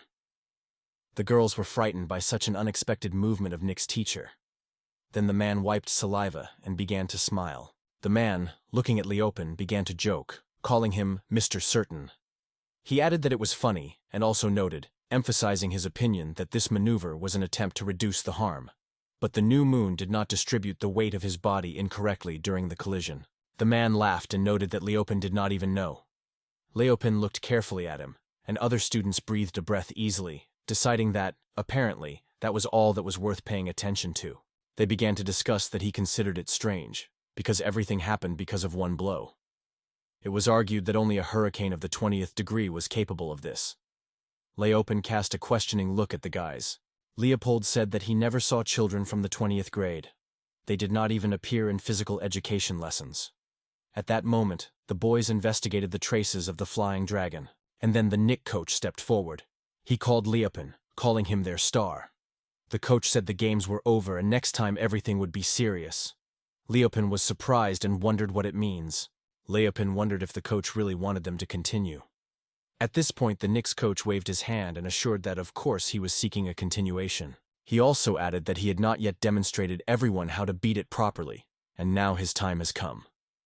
Leopen turned to the teacher, asking if it was really needed. He pushed Monica, asking her to stay away. At that moment, the man yelled, saying that he did not expect a word from Leopen. Leopen swayed, realizing that it was taking a bad rotation. He realized that the statuses should be added as soon as possible. After that, his thoughts shifted to the ability to activate the solid. The Knicks coach made a sharp movement and stated that everything was over for Leopen. At that moment, Monak pressed her hands to her face and closed her eyes tightly. The Nick coach gave the chief hero of Lapas. Leopen instinctively closed his eyes, but then slowly opened them. He was surprised to find that, for unknown reasons, he did not feel pain at all. However, touching his body, one could feel how it hardened like a stone. The Knicks coach grabbed his fist and exclaimed in pain, moving the moan. He fell to the ground, continuing to shout about his bone. It looks like his hand was broken. At this point, Leopen looked carefully at Nick's coach. Leopen could not understand what was happening around. No matter how he increased his status, it could not make it so invulnerable. At the same time, students tried to reassure Nick's coach. Riopine could not realize what had just happened. The students, the crystal striking, began to tremble from excitement without trusting their own eyes. The young man grabbed his head, claiming it was unrealistic. Riopine not only did not hurt the blow, but also answered the teacher. Another young man asked a friend to rush. But Nick teacher has the highest skill. They realized that such a reality could not be a reality, and were surprised how it became possible. Lepin was thinking about what I didn't want to do. He looked at the monarch and thought for a second that she would take care of the teacher. However, unexpectedly, Monarch rushed to Lepin, asking if everything was fine with him. The girl began to study the young man carefully. She said she watched him very closely this time. She asked if he was feeling some pain and whether everything was fine with him. After that, other girls came to Leopin and expressed surprise. He really overwhelmed the surprises that seemed strange. At this time, the rest of the girls helped the teacher Nick, who sat on the ground, trembling with pain in the hand. They shouted that only the help of the saint was able to save Nick. It was decided to send him to the infirmary. Leopin watched carefully at what was happening and was thinking, perhaps, should be avoided by extremes and pursuits by status. Meanwhile, Monaco circled around Leopin. One day, a man in glasses reported that the Pioneer Education Commission found that the needle and scissors were sent to the Roman Museum. According to the results of an independent examination, they were recognized as counterfeiting. The man could not imagine that there would be a teacher capable of such. He also came to him that a physical education teacher named Nick just sent a student to the lesson. Nick thus grabbed his hand. After the last events, they decided to review their own qualifications. Teachers were surprised. The man in glasses addressed the director of the Royal Pioneer Academy, his deputy and physical education teacher. He also added that they would be designed. Men were asked in question for a man to wait. As a result, the headmaster lost the status of SS and dropped to S. The deputy went down from A+ to simple A. Nick had to be satisfied with the level C+, which now remained only C. At this point, Leopin was quite surprised. Looking at his status window, he heard the cries that were heard from the castle. Sinking into his thoughts, he realized that it was not necessary to worry. He remembered the lesson of physical education, and thought that then he understood that it was not necessary to overstretch. He realized that he needed to ask for points and redistribute them more harmoniously. The new moon completed his affairs, smiled happy, and noted that it is much better now. Then he returned and said it was time to work a little. Subsequently, the young man took the axe and began to lay the trees. Leopin gathered beams in a cart and thought that there was a spell around the school that scares monsters and other dangers. However, from tomorrow, its action will gradually weaken. Leopin imagined gigantic monsters and reflected, which means that from tomorrow they could face them. The young man began to grind huge beams with sharp stone. Leopius suggested that if other students are filled with people, they will be able to alternate, minimizing losses. He wiped sweat from his face. However, staying alone in the forest is risky for a young man. He decided to build a huge fence around him. In other words, it must first take some measures. Subsequently, the new moon exhaled with relief and noted that it is quite suitable. He was enthusiastically looking at his creation. The protagonist created a huge fence along with the gate. This fence was made of GIS, and its quality reached the mark of 20. The gate, also made of GIS, corresponded to the same quality level, 20. The main character, Leopin, noted that the fence with the gate looks great. The young man smiled, but suddenly he was illuminated by an incomprehensible anticipation. The young man noticed sparks and realized that it was something like an increase in level, though he felt that something was wrong here. He began to reach out to the gate. Suddenly, there was some message that shocked Leopin. It stated that the house rose to the base level. The protagonist was surprised and asked what this base level was. The sky over forests and homes gradually covered twilight, announcing the beginning of the evening. Leopin plunged into a deep sleep. Before that, he turned his home into a strategic headquarters. Lying on the floor and putting a small wooden board under his head, he smiled peacefully in his sleep. When the main character was resting in a dream, participants of the 20th group tirelessly sought the skin of a flying dragon. A dark sky hanged over the high fortress. A group of boys gathered near the bridge leading to the high fortress. They were in vain searched for the skin of the dragon. They could not find it, and the school building was already closed. However, Y assured that it makes no sense to despair, because he would certainly invent something. Weiss, contacting the children, noted that even if they could not reach the backyard of the school, it would be worth looking at other places, such as the territory around the school. One of the guys noted that the head of class, Weiss, should listen to different offers. Weiss threw his fist and turned to the sound. A girl with golden hair sat on the ground. She looked at the Weiss and admitted that she had no strength to go further. Probably it would be worth completing the search for today. Another girl was sitting on his knees, and the rest of the boys were standing nearby. Walking his fists, Weiss insisted loudly that by tomorrow morning the skin of a flying dragon must be in their hands. A man with dark hair erupted from the crowd and stood in front of the Weiss. After spreading his hands, he expressed his hope that Weiss would not force them to look for dragon skin by morning.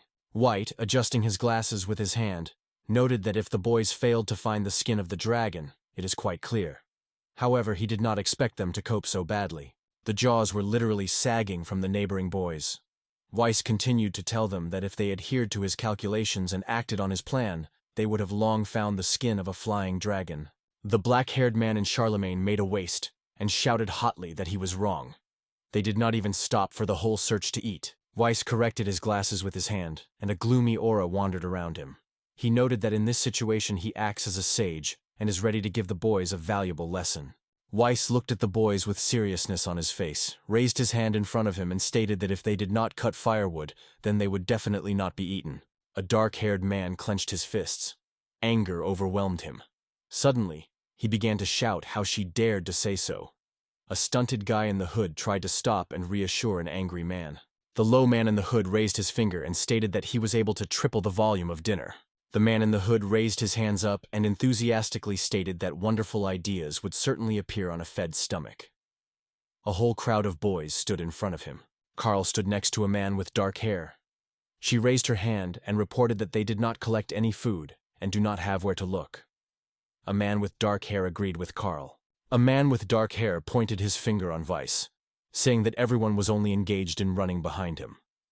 Weiss surprised the audience around him. The young man in the hood removed his backpack and lifted him from the ground. He assured that he was already ready for it and simply did them.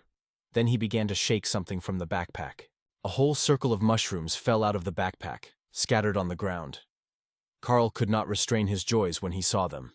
Several boys came and raised the mushroom. They looked with admiration and surprise. The young man in the hood eagerly waited for their reaction.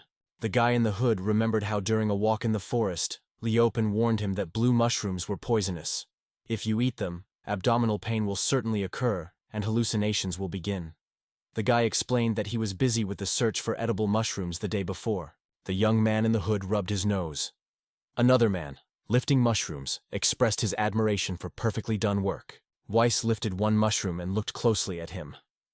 Then he noted that if you had as much mind as this mushroom, they would have been finding the skin of a flying dragon for a long time.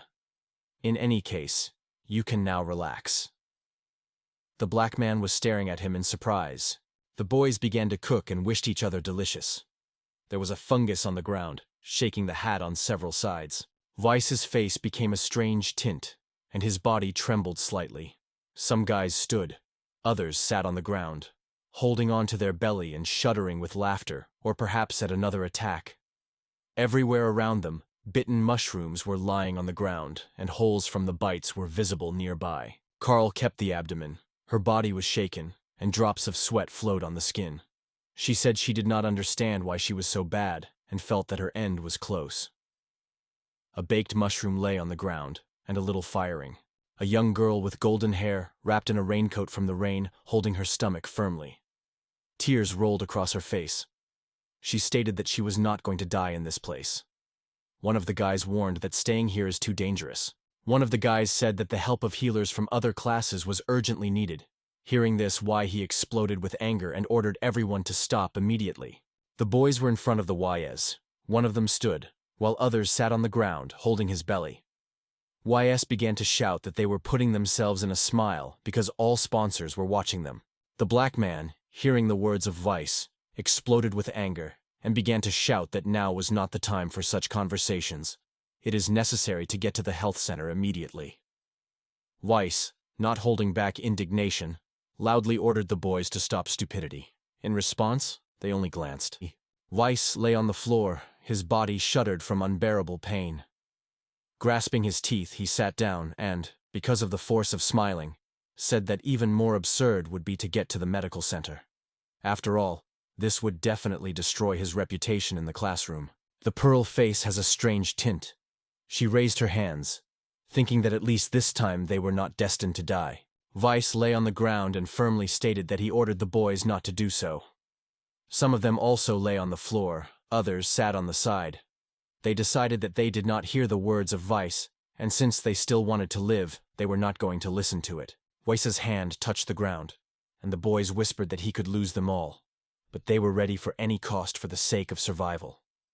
Weiss crawled on the ground, with foam on his lips and a tense facial expression. He stated with determination that he could not allow a decline in his rank. The boys shouted loudly that they needed to go to the health center urgently. A moment later, everyone suddenly fell to the ground, began to lose consciousness, and cough.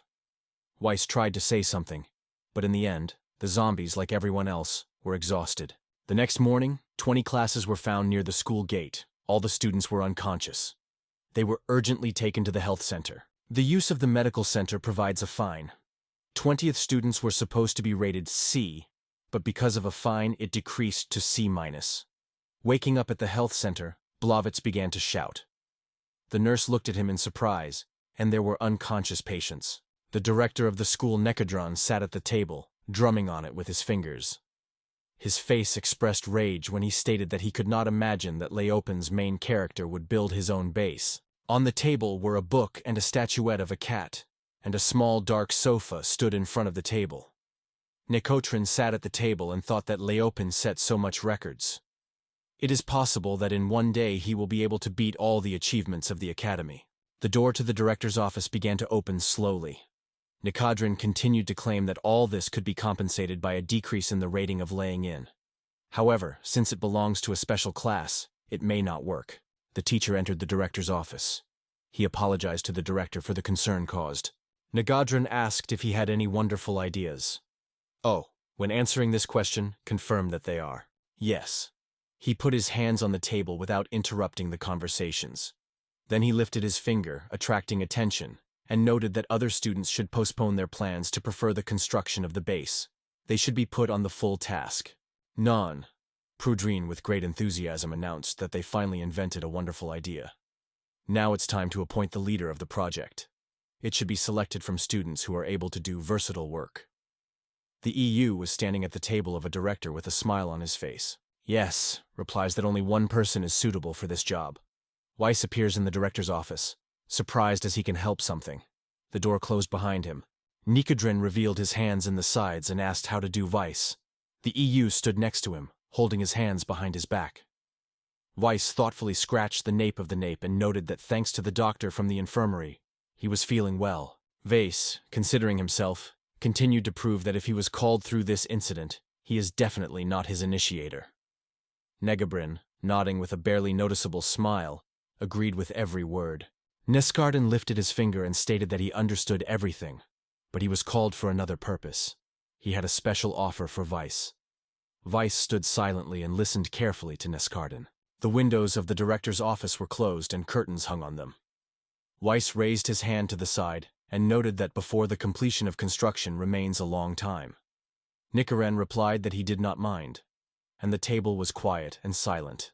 Non, Brutine has noted with great joy that it is possible to complete construction now, if such a masterful mentor like Weiss will lead this process. Nukadrine pointed his finger on Weiss and enthusiastically stated that from now on, Weiss would hold the position of head of the base.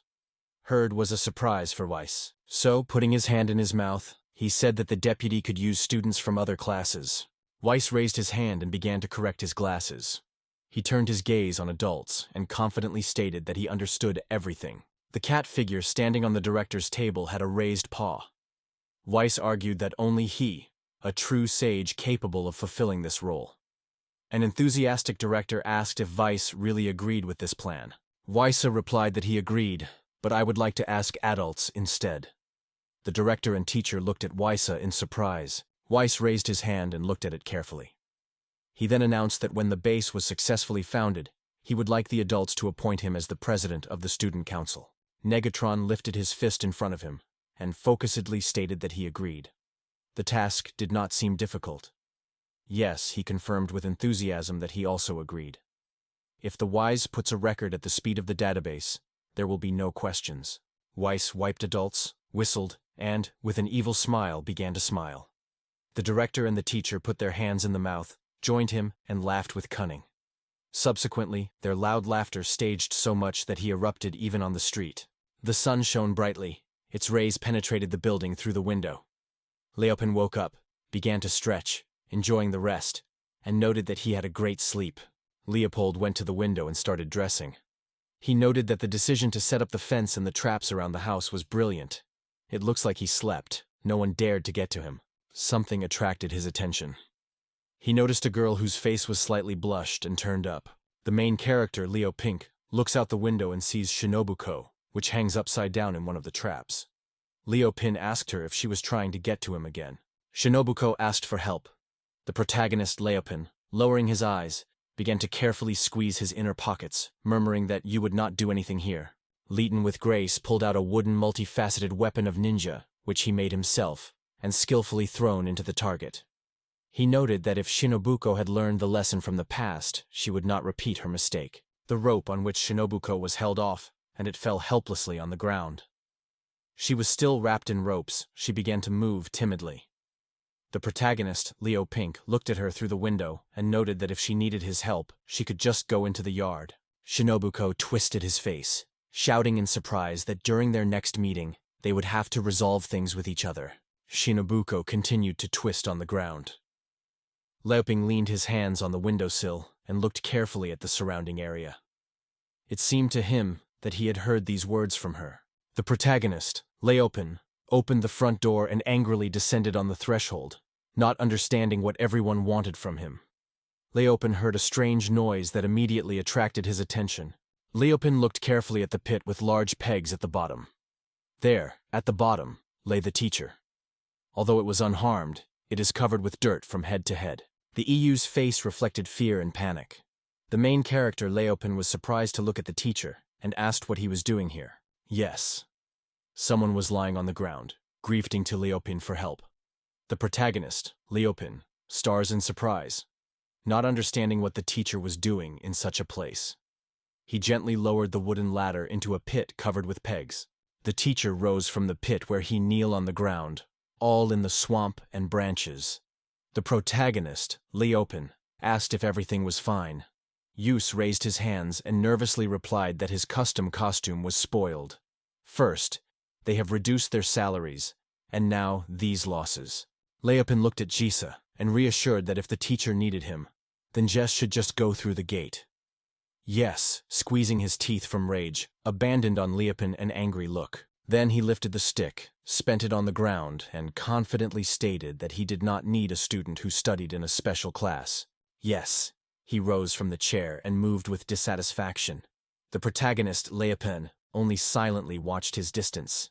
Leopin looked directly in front of him and wondered what purpose the teacher came home. Yes, he almost reached the fence, but suddenly stopped, returned and cast an angry look at Leopin. Yes, he began to shout that there would be no classes at all. All classes are released for pioneer activities. The protagonist Leopine looked forward, and the light appeared on top, which marked the increase in his level. He wondered if it was an official message, although it was a little inconvenient to acknowledge that, thanks to luring people in a trap, he increased his level. Lee came out and began to open his table of skills and characteristics. Before him there was a window with the possibility of improvement. The screen flashed his name, his profession, a logger, a variety of statuses, and a new seductive proposal appeared. To become a carpenter. Leopin recalled how several people got into his traps that morning. After scratching his face, he thought that he increased his skills, luring them into these intricate traps. However, it seemed to him that something was wrong in his actions. Suddenly, something attracted the attention of Leopin, immersing him in surprise. Leopin drew attention to new skills. Carpenter. He imagined himself in a special unicorn, carefully holding some tools in his hands. Leopin said that he had been working since childhood, so it was time to start creating furniture. Alongside you, visible inscriptions with professional skills. The sun generously poured its rays, pouring the bright light of forests and mountains. On the embrace of the house, it was possible to hear the sounds of Leopin's.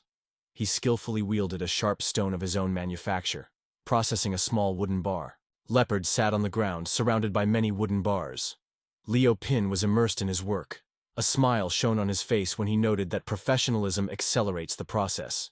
He threw finished products next to him. Leopin was fully immersed in work. With inspiration, he argued that he loves to build homes, because it is an exciting activity. At the same time, he noted that working with a tree has its unique charm. The sounds of his skill were spread around. Leopin threw several wooden bars on his shoulder. He kept them with his free hand and seized the collected part with another. He entered the house with all these little things, saying that inhaling the aroma of the tree, his heart is filled with deep calm. Leopin, all the dusty after work, completed the creation of the table. Standing in front of his creation, he carefully considered the features of the Gita tree. The level of quality of this product has reached the value of 24. Having read the characteristics, Leopin noted that the table is ready. In addition to the table, Leopin also created a bed of a nailing tree, a toolbox, and a chair. All these products corresponded to the level of the table quality, namely 24. The bed and the tools for the tools Leopin carefully placed under the stairs. Leopin stood at the table, carefully examining the objects that he created himself. Keeping meadows in his pockets, he noted that with the advent of the home, the house seemed to come to life. His gaze was confidently directed forward when something suddenly attracted his attention. He noticed how the database features changed. Leopin gladly viewed a table with advanced skills. His face was covered with dust, but from that pleasure only grew, and he proclaimed it with pleasure that he became more successful with every time and sincerely rejoices. Leopin stood in front of a wooden table, gripping his finger on the screen with new features. He looked away and realized that the lunch almost began. He should make a break and a snack. Above the tips of tall trees stretched the cloudy sky. In the forest, on the ground between trees and shrubs, a leopard was sitting. His attention was focused on the search for edible mushrooms. Suddenly, the noise attracted the attention of Leopinza. He looked away from the search and thought that in the residential area it is quite small. Weiss has announced that the boys will now build a base under his leadership. He rose to the hill, from where his view covered the crowd of listeners. Weiss continued, "Even if this regulation has come to naught, the team should not be worried about it." Thoughtfully smoothing his glasses with his hand, he is full of confidence in his plan. Weiss closed his fist in front of him and enthusiastically stated that if the boys did the way he, a great sage, would tell them, then by the evening they would have the strongest base. The boys looked at him in surprise. What Weiss asked if everything was clear to them. Weiss crossed his arms on his chest and proudly stood in front of the boys. In the crowd, the voices of distrust began. They say, few believed that the base could be completed to twilight. Leopin stood, laying his hands behind his belt, not far from Weissen and the boys, next to a tree surrounded by thick bushes. He looked intently forward, and suddenly it became clear why the pioneers had free time. Leopin, hiding behind a tree, smiled happy. He glanced towards the sage camp, thinking that the transformation of a settlement to a base would be a much safer option for everyone. Something rustled with the leopard. Leopin sincerely wished the boys success to leave the base before dark. He kept in his hands, and then hid it in the inner pocket. After focusing sideways, Leopin wondered if he should find the terrain around. Suddenly, he would be lucky to find something. Leopin turned to the sound that came from the side. Full of curiosity, he wanted to solve the mystery of unusual noise. Hiding among the shrubs, Leopin watched a girl with blonde hair who held an arrow bow in her hands. She improved her firing skills. Looking at, Leopin noticed how the girl tightened the bow, preparing the arrow for the flight in the direction of her target. A small bird swept on a branch in the tree crown. The girl's light-haired girl pulled the bowstrings, aiming at the feathered feathers, sitting on a tree. Leopin looked at the girl with surprise, noticing that her outfit seemed a little unusual. The clouds floated in the sky. Leopin praised, contemplating the girl. And for a moment he thought that her outfit was a traditional costume of the East, known as kansashi and hakama, was not chosen by accident. The girl pulled the bowstring so much that she began to make sounds. The girl released her hand that pulled the bow of the bow. The arrow went to the branch, where the bird just sat, but quickly waved her wings and climbed into the sky. The arrow flew past it, The bird fluttered in the sky, melodically chirping. The girl looked at the bird and slowly lowered her hand with the bow. Her gaze, filled with disappointment, was chained to the bird, and she thought deeply, breathing hard. The girl lifted her gaze and holding a bow on both sides. She regret that she put all her strength, but the result remained disappointing. She was convinced that such preparation would not impress. Not far, Leopold stood on the stairs and watched her. Leopold wondered, taking his gaze, and began to mentally scratch his chin. After a few minutes of thought, he strongly headed from behind the bushes to the girl. When the leopard decided to move to her, he caught on a branch, and that led to rustling leaves. Behind the girl was Leopold. He spread his hands to the sides and apologized for the inconvenience created. The girl held a bow in her hands, and when she saw Leopold, she returned to him in surprise. The girl closed her eyes, her cheeks slightly blushed. She assured that Leopold had nothing to apologize, because he was not guilty of any guilt. The fault was her own inexperience. The bird continued to spread in the air near the girl and Leopard. Leopard looked and asked the girl if she hunted. The girl, stopping in front of him, replied that she wanted to cheer those who built the fortress. But before that, she fired only on fixed targets. Leo Pink has thoughtfully narrowed his eyes. Thinking a little, the leopard sat down to the ground and suddenly ripped out the branch. Then, with a smile on his face, he began to say that he understood everything, and asked if the girl would allow her to help her in apology. The girl leaned a little forward, giving a smile, and replied that she was grateful to Leopold. However, she does not quite understand how he can help her. Leaping pulled out a sharp stone and quickly began to sharpen the end of the broken branch. At this point, the girl stated that she had ended arrows. Leaping, immersed in his worries, listened carefully to her words. With a smile on his face, Leopold began to illuminate the tip of the branch. The girl, covering her mouth with surprise, wondered if Leopold was accidentally a carpenter. Leopold had already squeezed a thin twig in his hands. Covering one eye, he looked closely. Leopold denied the girl, emphasizing that she was mistaken. He was just temporarily unemployed. The girl looked at Leopold with surprise. Barely noticeable blush shone on her face. She put her hand in her mouth. She coughed. She noted that in such circumstances it is not surprising that he was not aware of some details. Closing her eyes, she kept the bow firmly with both hands and did not get tired of repeating that Leopold did not even realize that arrows were made not only of wood, but also from feathers. Leopard, from the bow who made himself, cast his voice, noting that he had forgotten about feathers. The girl was surprised to contemplate Leopold. In a moment, he waves with one hand, while the other holds a few thin branches. Leopard threw his weapon in the direction of the bird. The weapon created by a leopard rushes to the bird. The bird, noticing the danger, covered by fear. After a moment it falls, making strange sounds.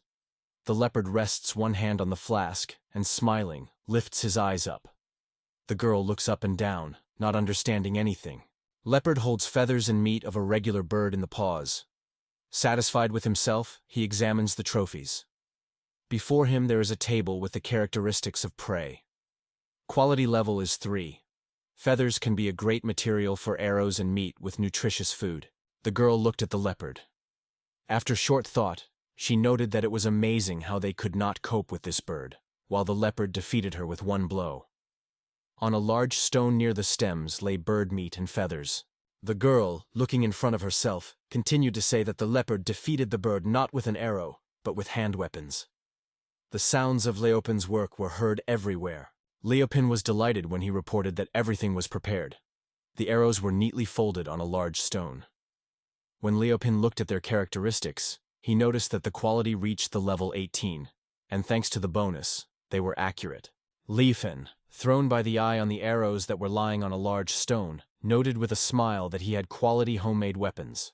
The girl could not look away from the arrows created by the leopard. Leopold collected a whole stack of arrows and carefully put them in the girl's hands. Smiling, he asked if these arrows would be enough to hunt it. The girl, glancing the arrow, moved to Leopold, moving for his generosity. The blonde firmly held the arrows with both hands, not tearing away from them. Her cheeks were frightened by excitement. The girl stood motionless for a while, fascinated by staring at the arrow. Having thought for a moment, she wanted to say something, but the words never broke from her mouth. Leopold, looking at her in surprise, pointed to her bow and wondered if he did not come from the west. The girl, squeezing the arrows with both hands, looked silently in her bow. At the roots of the tree lay a bow of the girl. She said that he was created by a master in another category. The skilled craftsmen who work with the tree are actually a little. Leopin took the tip of the bow and began to look in detail. He noted that he only considers a stable girl. Have she not learned to shoot from another type of bow before?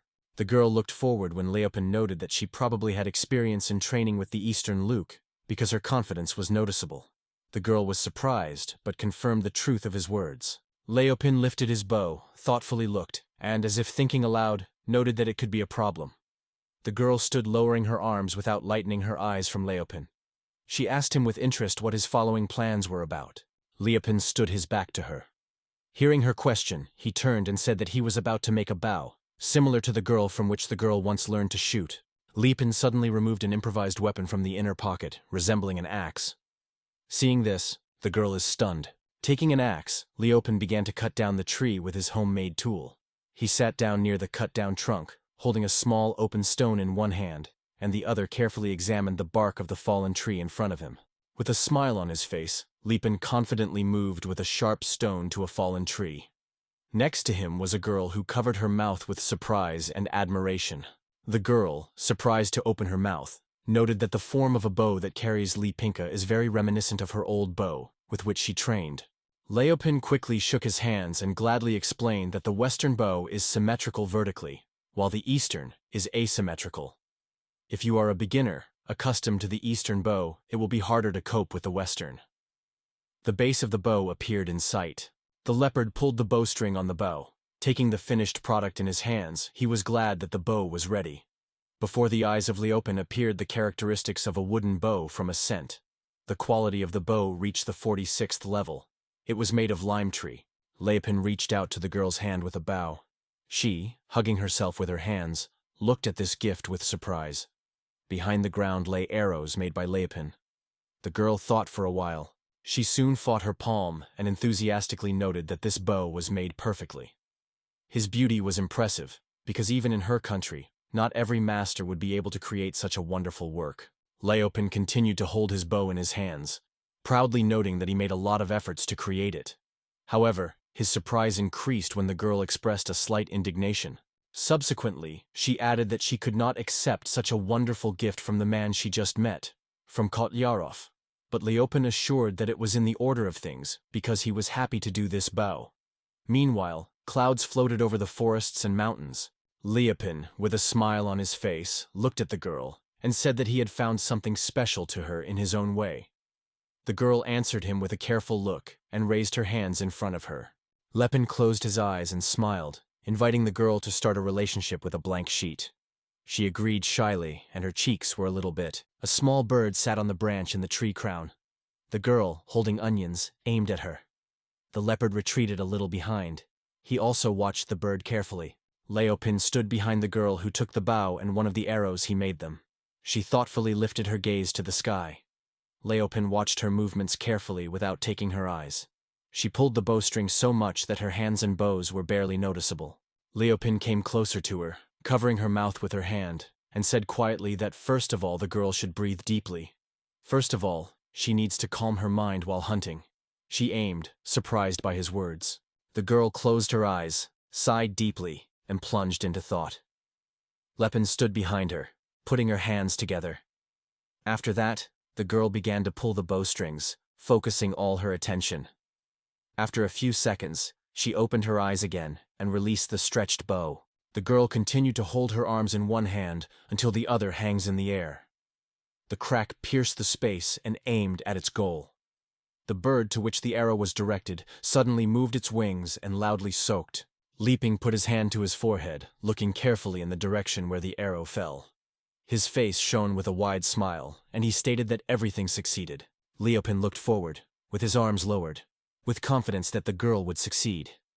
However, he did not have time to register as he suddenly closed, because something attracted his attention, and his gaze dropped down.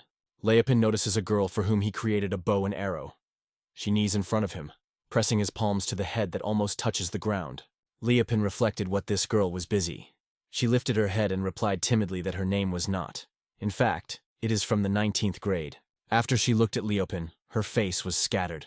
And he continued, noting that she asked Leopin to take her from her students. Katon was comfortable on her knees and watched Leopin closely. After a while, she firmly stated that she wanted to become his student. Leopin raised his hands up, looking at her with a clear surprise. They were in the forest, surrounded by trees and shrubs.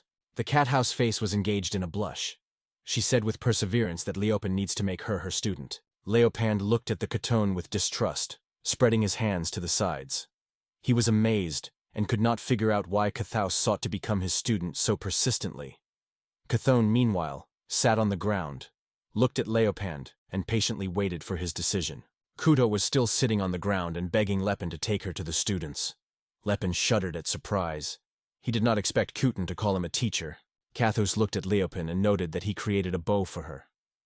Only looked at her posture did he realize that she was perfect for her. In addition, Leopin noticed uncertainty about her heart during firing.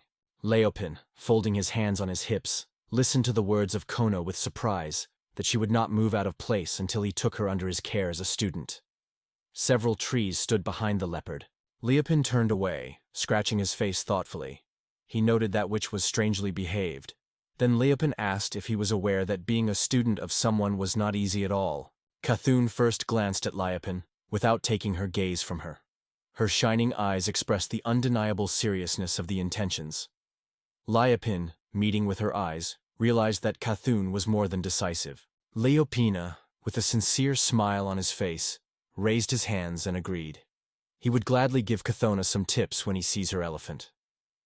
Cathos sat on the ground, feeling surprised, but did not quite understand what Leopin's words meant about his readiness to give her advice. Leopin lifted his finger and, smiling, spoke several guidance words for goodbye. Hearing the words of Leopin, the face of Caton shone with joy. She was delighted to note that when Leopin said it, it means that he accepts it as a student. Hearing the words of Coton, Leopin was stunned and lowered his hands. He assured that Konona was not so understood, did not mean it at all. But Coton was staying on the ground. Coton clenched his fists and lifted them, enthusiastically assured that she would make every effort to meet Leopin's expectations. Leopin, looking at her with some anxiety, thought that he was in mind. Clouds floated slightly past the tops of trees. Cotton thoughtfully expressed her desire to find out how much Leopin is going to take from her for his monthly training. Leopin was surprised and repelled her words about this fee. Lepon, with his hand and respect on his face, noted that he did not pay for advice. After that, he stopped and plunged into his reflections. Coton sat fate, looking at Leopina in surprise, and then asked what to do about her studies for her studies. Leopin, standing in front of her, scratched his back, as if trying to find the answer to this question. Leopin smiled and asked, "Why not try to make friends with Monica?" Cottony glanced at Leopin in surprise. After a short stop for reflection, he suggested that Leopin refers to Monica from the second class. Leopin sat in response to Cottony and confirmed that it was about it. Sitting opposite Coton, Leopin smiled and noted that Monaca was very revered as a great holiday, and her classmates keep a little restrained next to her for this reason. But if you talk to someone who is at one level with her, the Monac is actually more fun. Coton looked at Leopin with surprise. Leopin dropped on one knee, took his hand, and shone a smile. He assured that he was sure that he would easily be able to tie a relaxed conversation with Monica. Coton, sitting in front of Leopin, listened carefully to his words. Cathona folded her hands together and, attracting them to her, covered her eyes and frozen in silence. Leopin, looking at her carefully, asked if something happened from the Caton. Breaking silence, she said that Leopin was the first to tell her. Hearing this, Leopin rose to his feet. Coton noted that she has a common fate with Monacoa. Some compare them as exemplary representatives of the category of saints, and some only incite the conflict between them. Leopins stood in front of Coton and listened carefully to her words. Lepin crossed his arms on his chest and turned away from Coton. Reflecting for a long time, he again turned his gaze on her and confessed that he could not understand her. If she and Monaco come from one family and have common goals, then in his opinion, there would be better harmony between them. Coton looked at Lepina with her eyes wide open, and a light blush played on her lips. Leopin spread his hands and assured that he did not insist that Cathos immediately talks to Monica. This can be done later when there is a little free time. Caton, covering her mouth with her hand, smiled and said that she understood everything. The clouds swam smoothly across the forest and mountains. Caton replied Léopold that he could go to a meeting if he insisted. Caton sought to continue the conversation, but did not have time to hear that someone was calling her named. She, along with Léopold, turned her head towards the source of voice. Due to the majestic tree, a girl with black hair appears, on which special protection for the hands is adorned. He was breathing hard. She looked out of the trunk and was unable to restrain the impregnation. She began to shout that Léopold should retreat, otherwise she would end with him. The girl stood on the hill and shouted angrily in the sight of the boys who dreamed of Lady Cathhouse on her knees. Cathhouse sat on the ground, looking at the source of noise. Léopold turned away from Kono. Léopold watched the girl who screamed, thinking that this girl was a kiln. Meanwhile, Khoton was sitting on the ground, not understanding what was happening. On the horizon behind them, a majestic forest was lifted, and the inaccessible mountains stood above it. The dark-haired girl jumped from the mountain, began to slide rapidly. Her face was overshadowed by fear. With one hand, she firmly kept a stick hanging from her belt and pressed against the rock. Léopold had no intention of interacting with this girl. Léopold turned sharply, clenched his fists, and immediately rushed. Before disappearing from the field of view, he added that with the art of shooting from the bow, Cathhouse will not be able to stop it. Cathhouse remained sitting on the ground, watching the leopard quickly moves away. Léopold did not stop, constantly continuing to run, and later confessed that it was time for him to go. He wished Komeni success in all her endeavors. Cape with enthusiastically escaped the distance Léopold, sending him his sincere wishes. Reaching the nearest tree, the leopard jumped, grabbing a branch firmly, so that his body was stuck in the air. The Kato slowly rose, holding onions. A girl with dark hair ran to her, stopping to look. With one hand, she clenched the stick that hung on her belt. The brunette went a little ahead of the Cathhouse. Suddenly she stopped, returned, and asked if everything was fine in the Cathhouse, and who was near her. Caton, looking at the girl with a smile, she had a fun replied that Tomo would not worry. Cathona, holding a bow and with a smile on her face, asked Tomo's dark-haired girl why she organized all this, because everything was in perfect order. Tomo, turning to the Kato, was stunned by her words.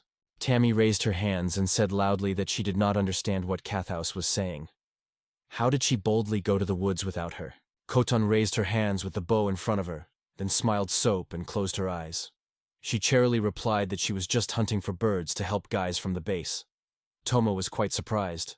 With a smile on her face, Khoton continued to say that although she shot only one bird, she got something more. Then Tomo, leaning to the Khoton, scratching her chin and noticing, "Once you say so, well." Tomoe thoughtfully rubbed her chin, looking carefully at Kotni. In the end, she noted that Khoton looks a little more fun. It seemed to her that a sob cloud of shadows around Khoton would not break for a long time. Khoton, slightly nervous, surrendered her bow. A question was able to turn everything in her ears. Maybe something good happened to her. Maybe this is how much it changed her mood. Cathhouse leaned against her leg and turned to Tomoe named. Tomoe wondered what Cathhouse wanted from her. Trees and bushes surrounded the girls. The Khoton lowered her head and closed her eyes, and her face was blossomed with embarrassment. Then she confessed that today she met a man she really likes. Hearing the words of Khotoni, Tomoe also saved. She was amazed and could not believe in the corner said. Then Tomo spread her hands in the sides and exclaimed that she was incredibly wonderful news, and if her father heard about it, it would be delighted. Tomo lifted her finger on which there was a small protective backpack, and she said that she realized who liked Chthon so much. It was a Weiss, who now managed the construction of the base. Having pronounced this, Tomo was eagerly awaiting the reaction from Cathos. Tomoya continued. If he is really wise, he will become a wonderful partner. However, she did not have time to finish her opinion as she had interrupted. Closing her eyes, she assured that Tomoya was wrong. She likes not wisdom, but another person. Toma was amazed when she saw her cat house, what she did not expect. Above the forest and mountains, clouds slightly slid. Deepened in reflection, Toma suggested that this man could be a hero from the 11th group. Cathhouse stood silently in front of Toma with her eyes closed, and she thought, who really was this stranger? While Thomas was immersed in his thoughts, which was lost in the memories of the time spent with Leopino. She remembered how he collected bird feathers for arrows, skillfully processed a stone against a tree, and how he created a bow for her. Her thoughts returned to how Leopino looked closely at her, as if trying to say something important without words. Tomo raised her hand to her chin, delving into thought. She thought whether this person could belong to the aristocracy. However, Kathov, opening her eyes, began to speak, but did not even have time to end the idea of how an unexpected event knocked her out of the panther. Suddenly, a leopard appears near the girls, whose paws were an edible mushroom, which he threw up from time to time. Khoten turned, a smile glows on her face, and says that Leopine is a real master, albeit without a profession. Tomoe looked at Leopine with surprise. The day passed calmly. The forest plunged into silence. Trees and shrubs were woven in soil and slopes. Lepin was walking between the trees. He smiled, cheering. He put something in his inner pocket and thought that he did not expect to meet someone like Katana. Leofemin stopped, turned his gaze to the earth and was surprised. He began to turn around, noting that something had attracted his attention. Going to the bushes behind, he carefully slid the branches, hoping to find out what interested him.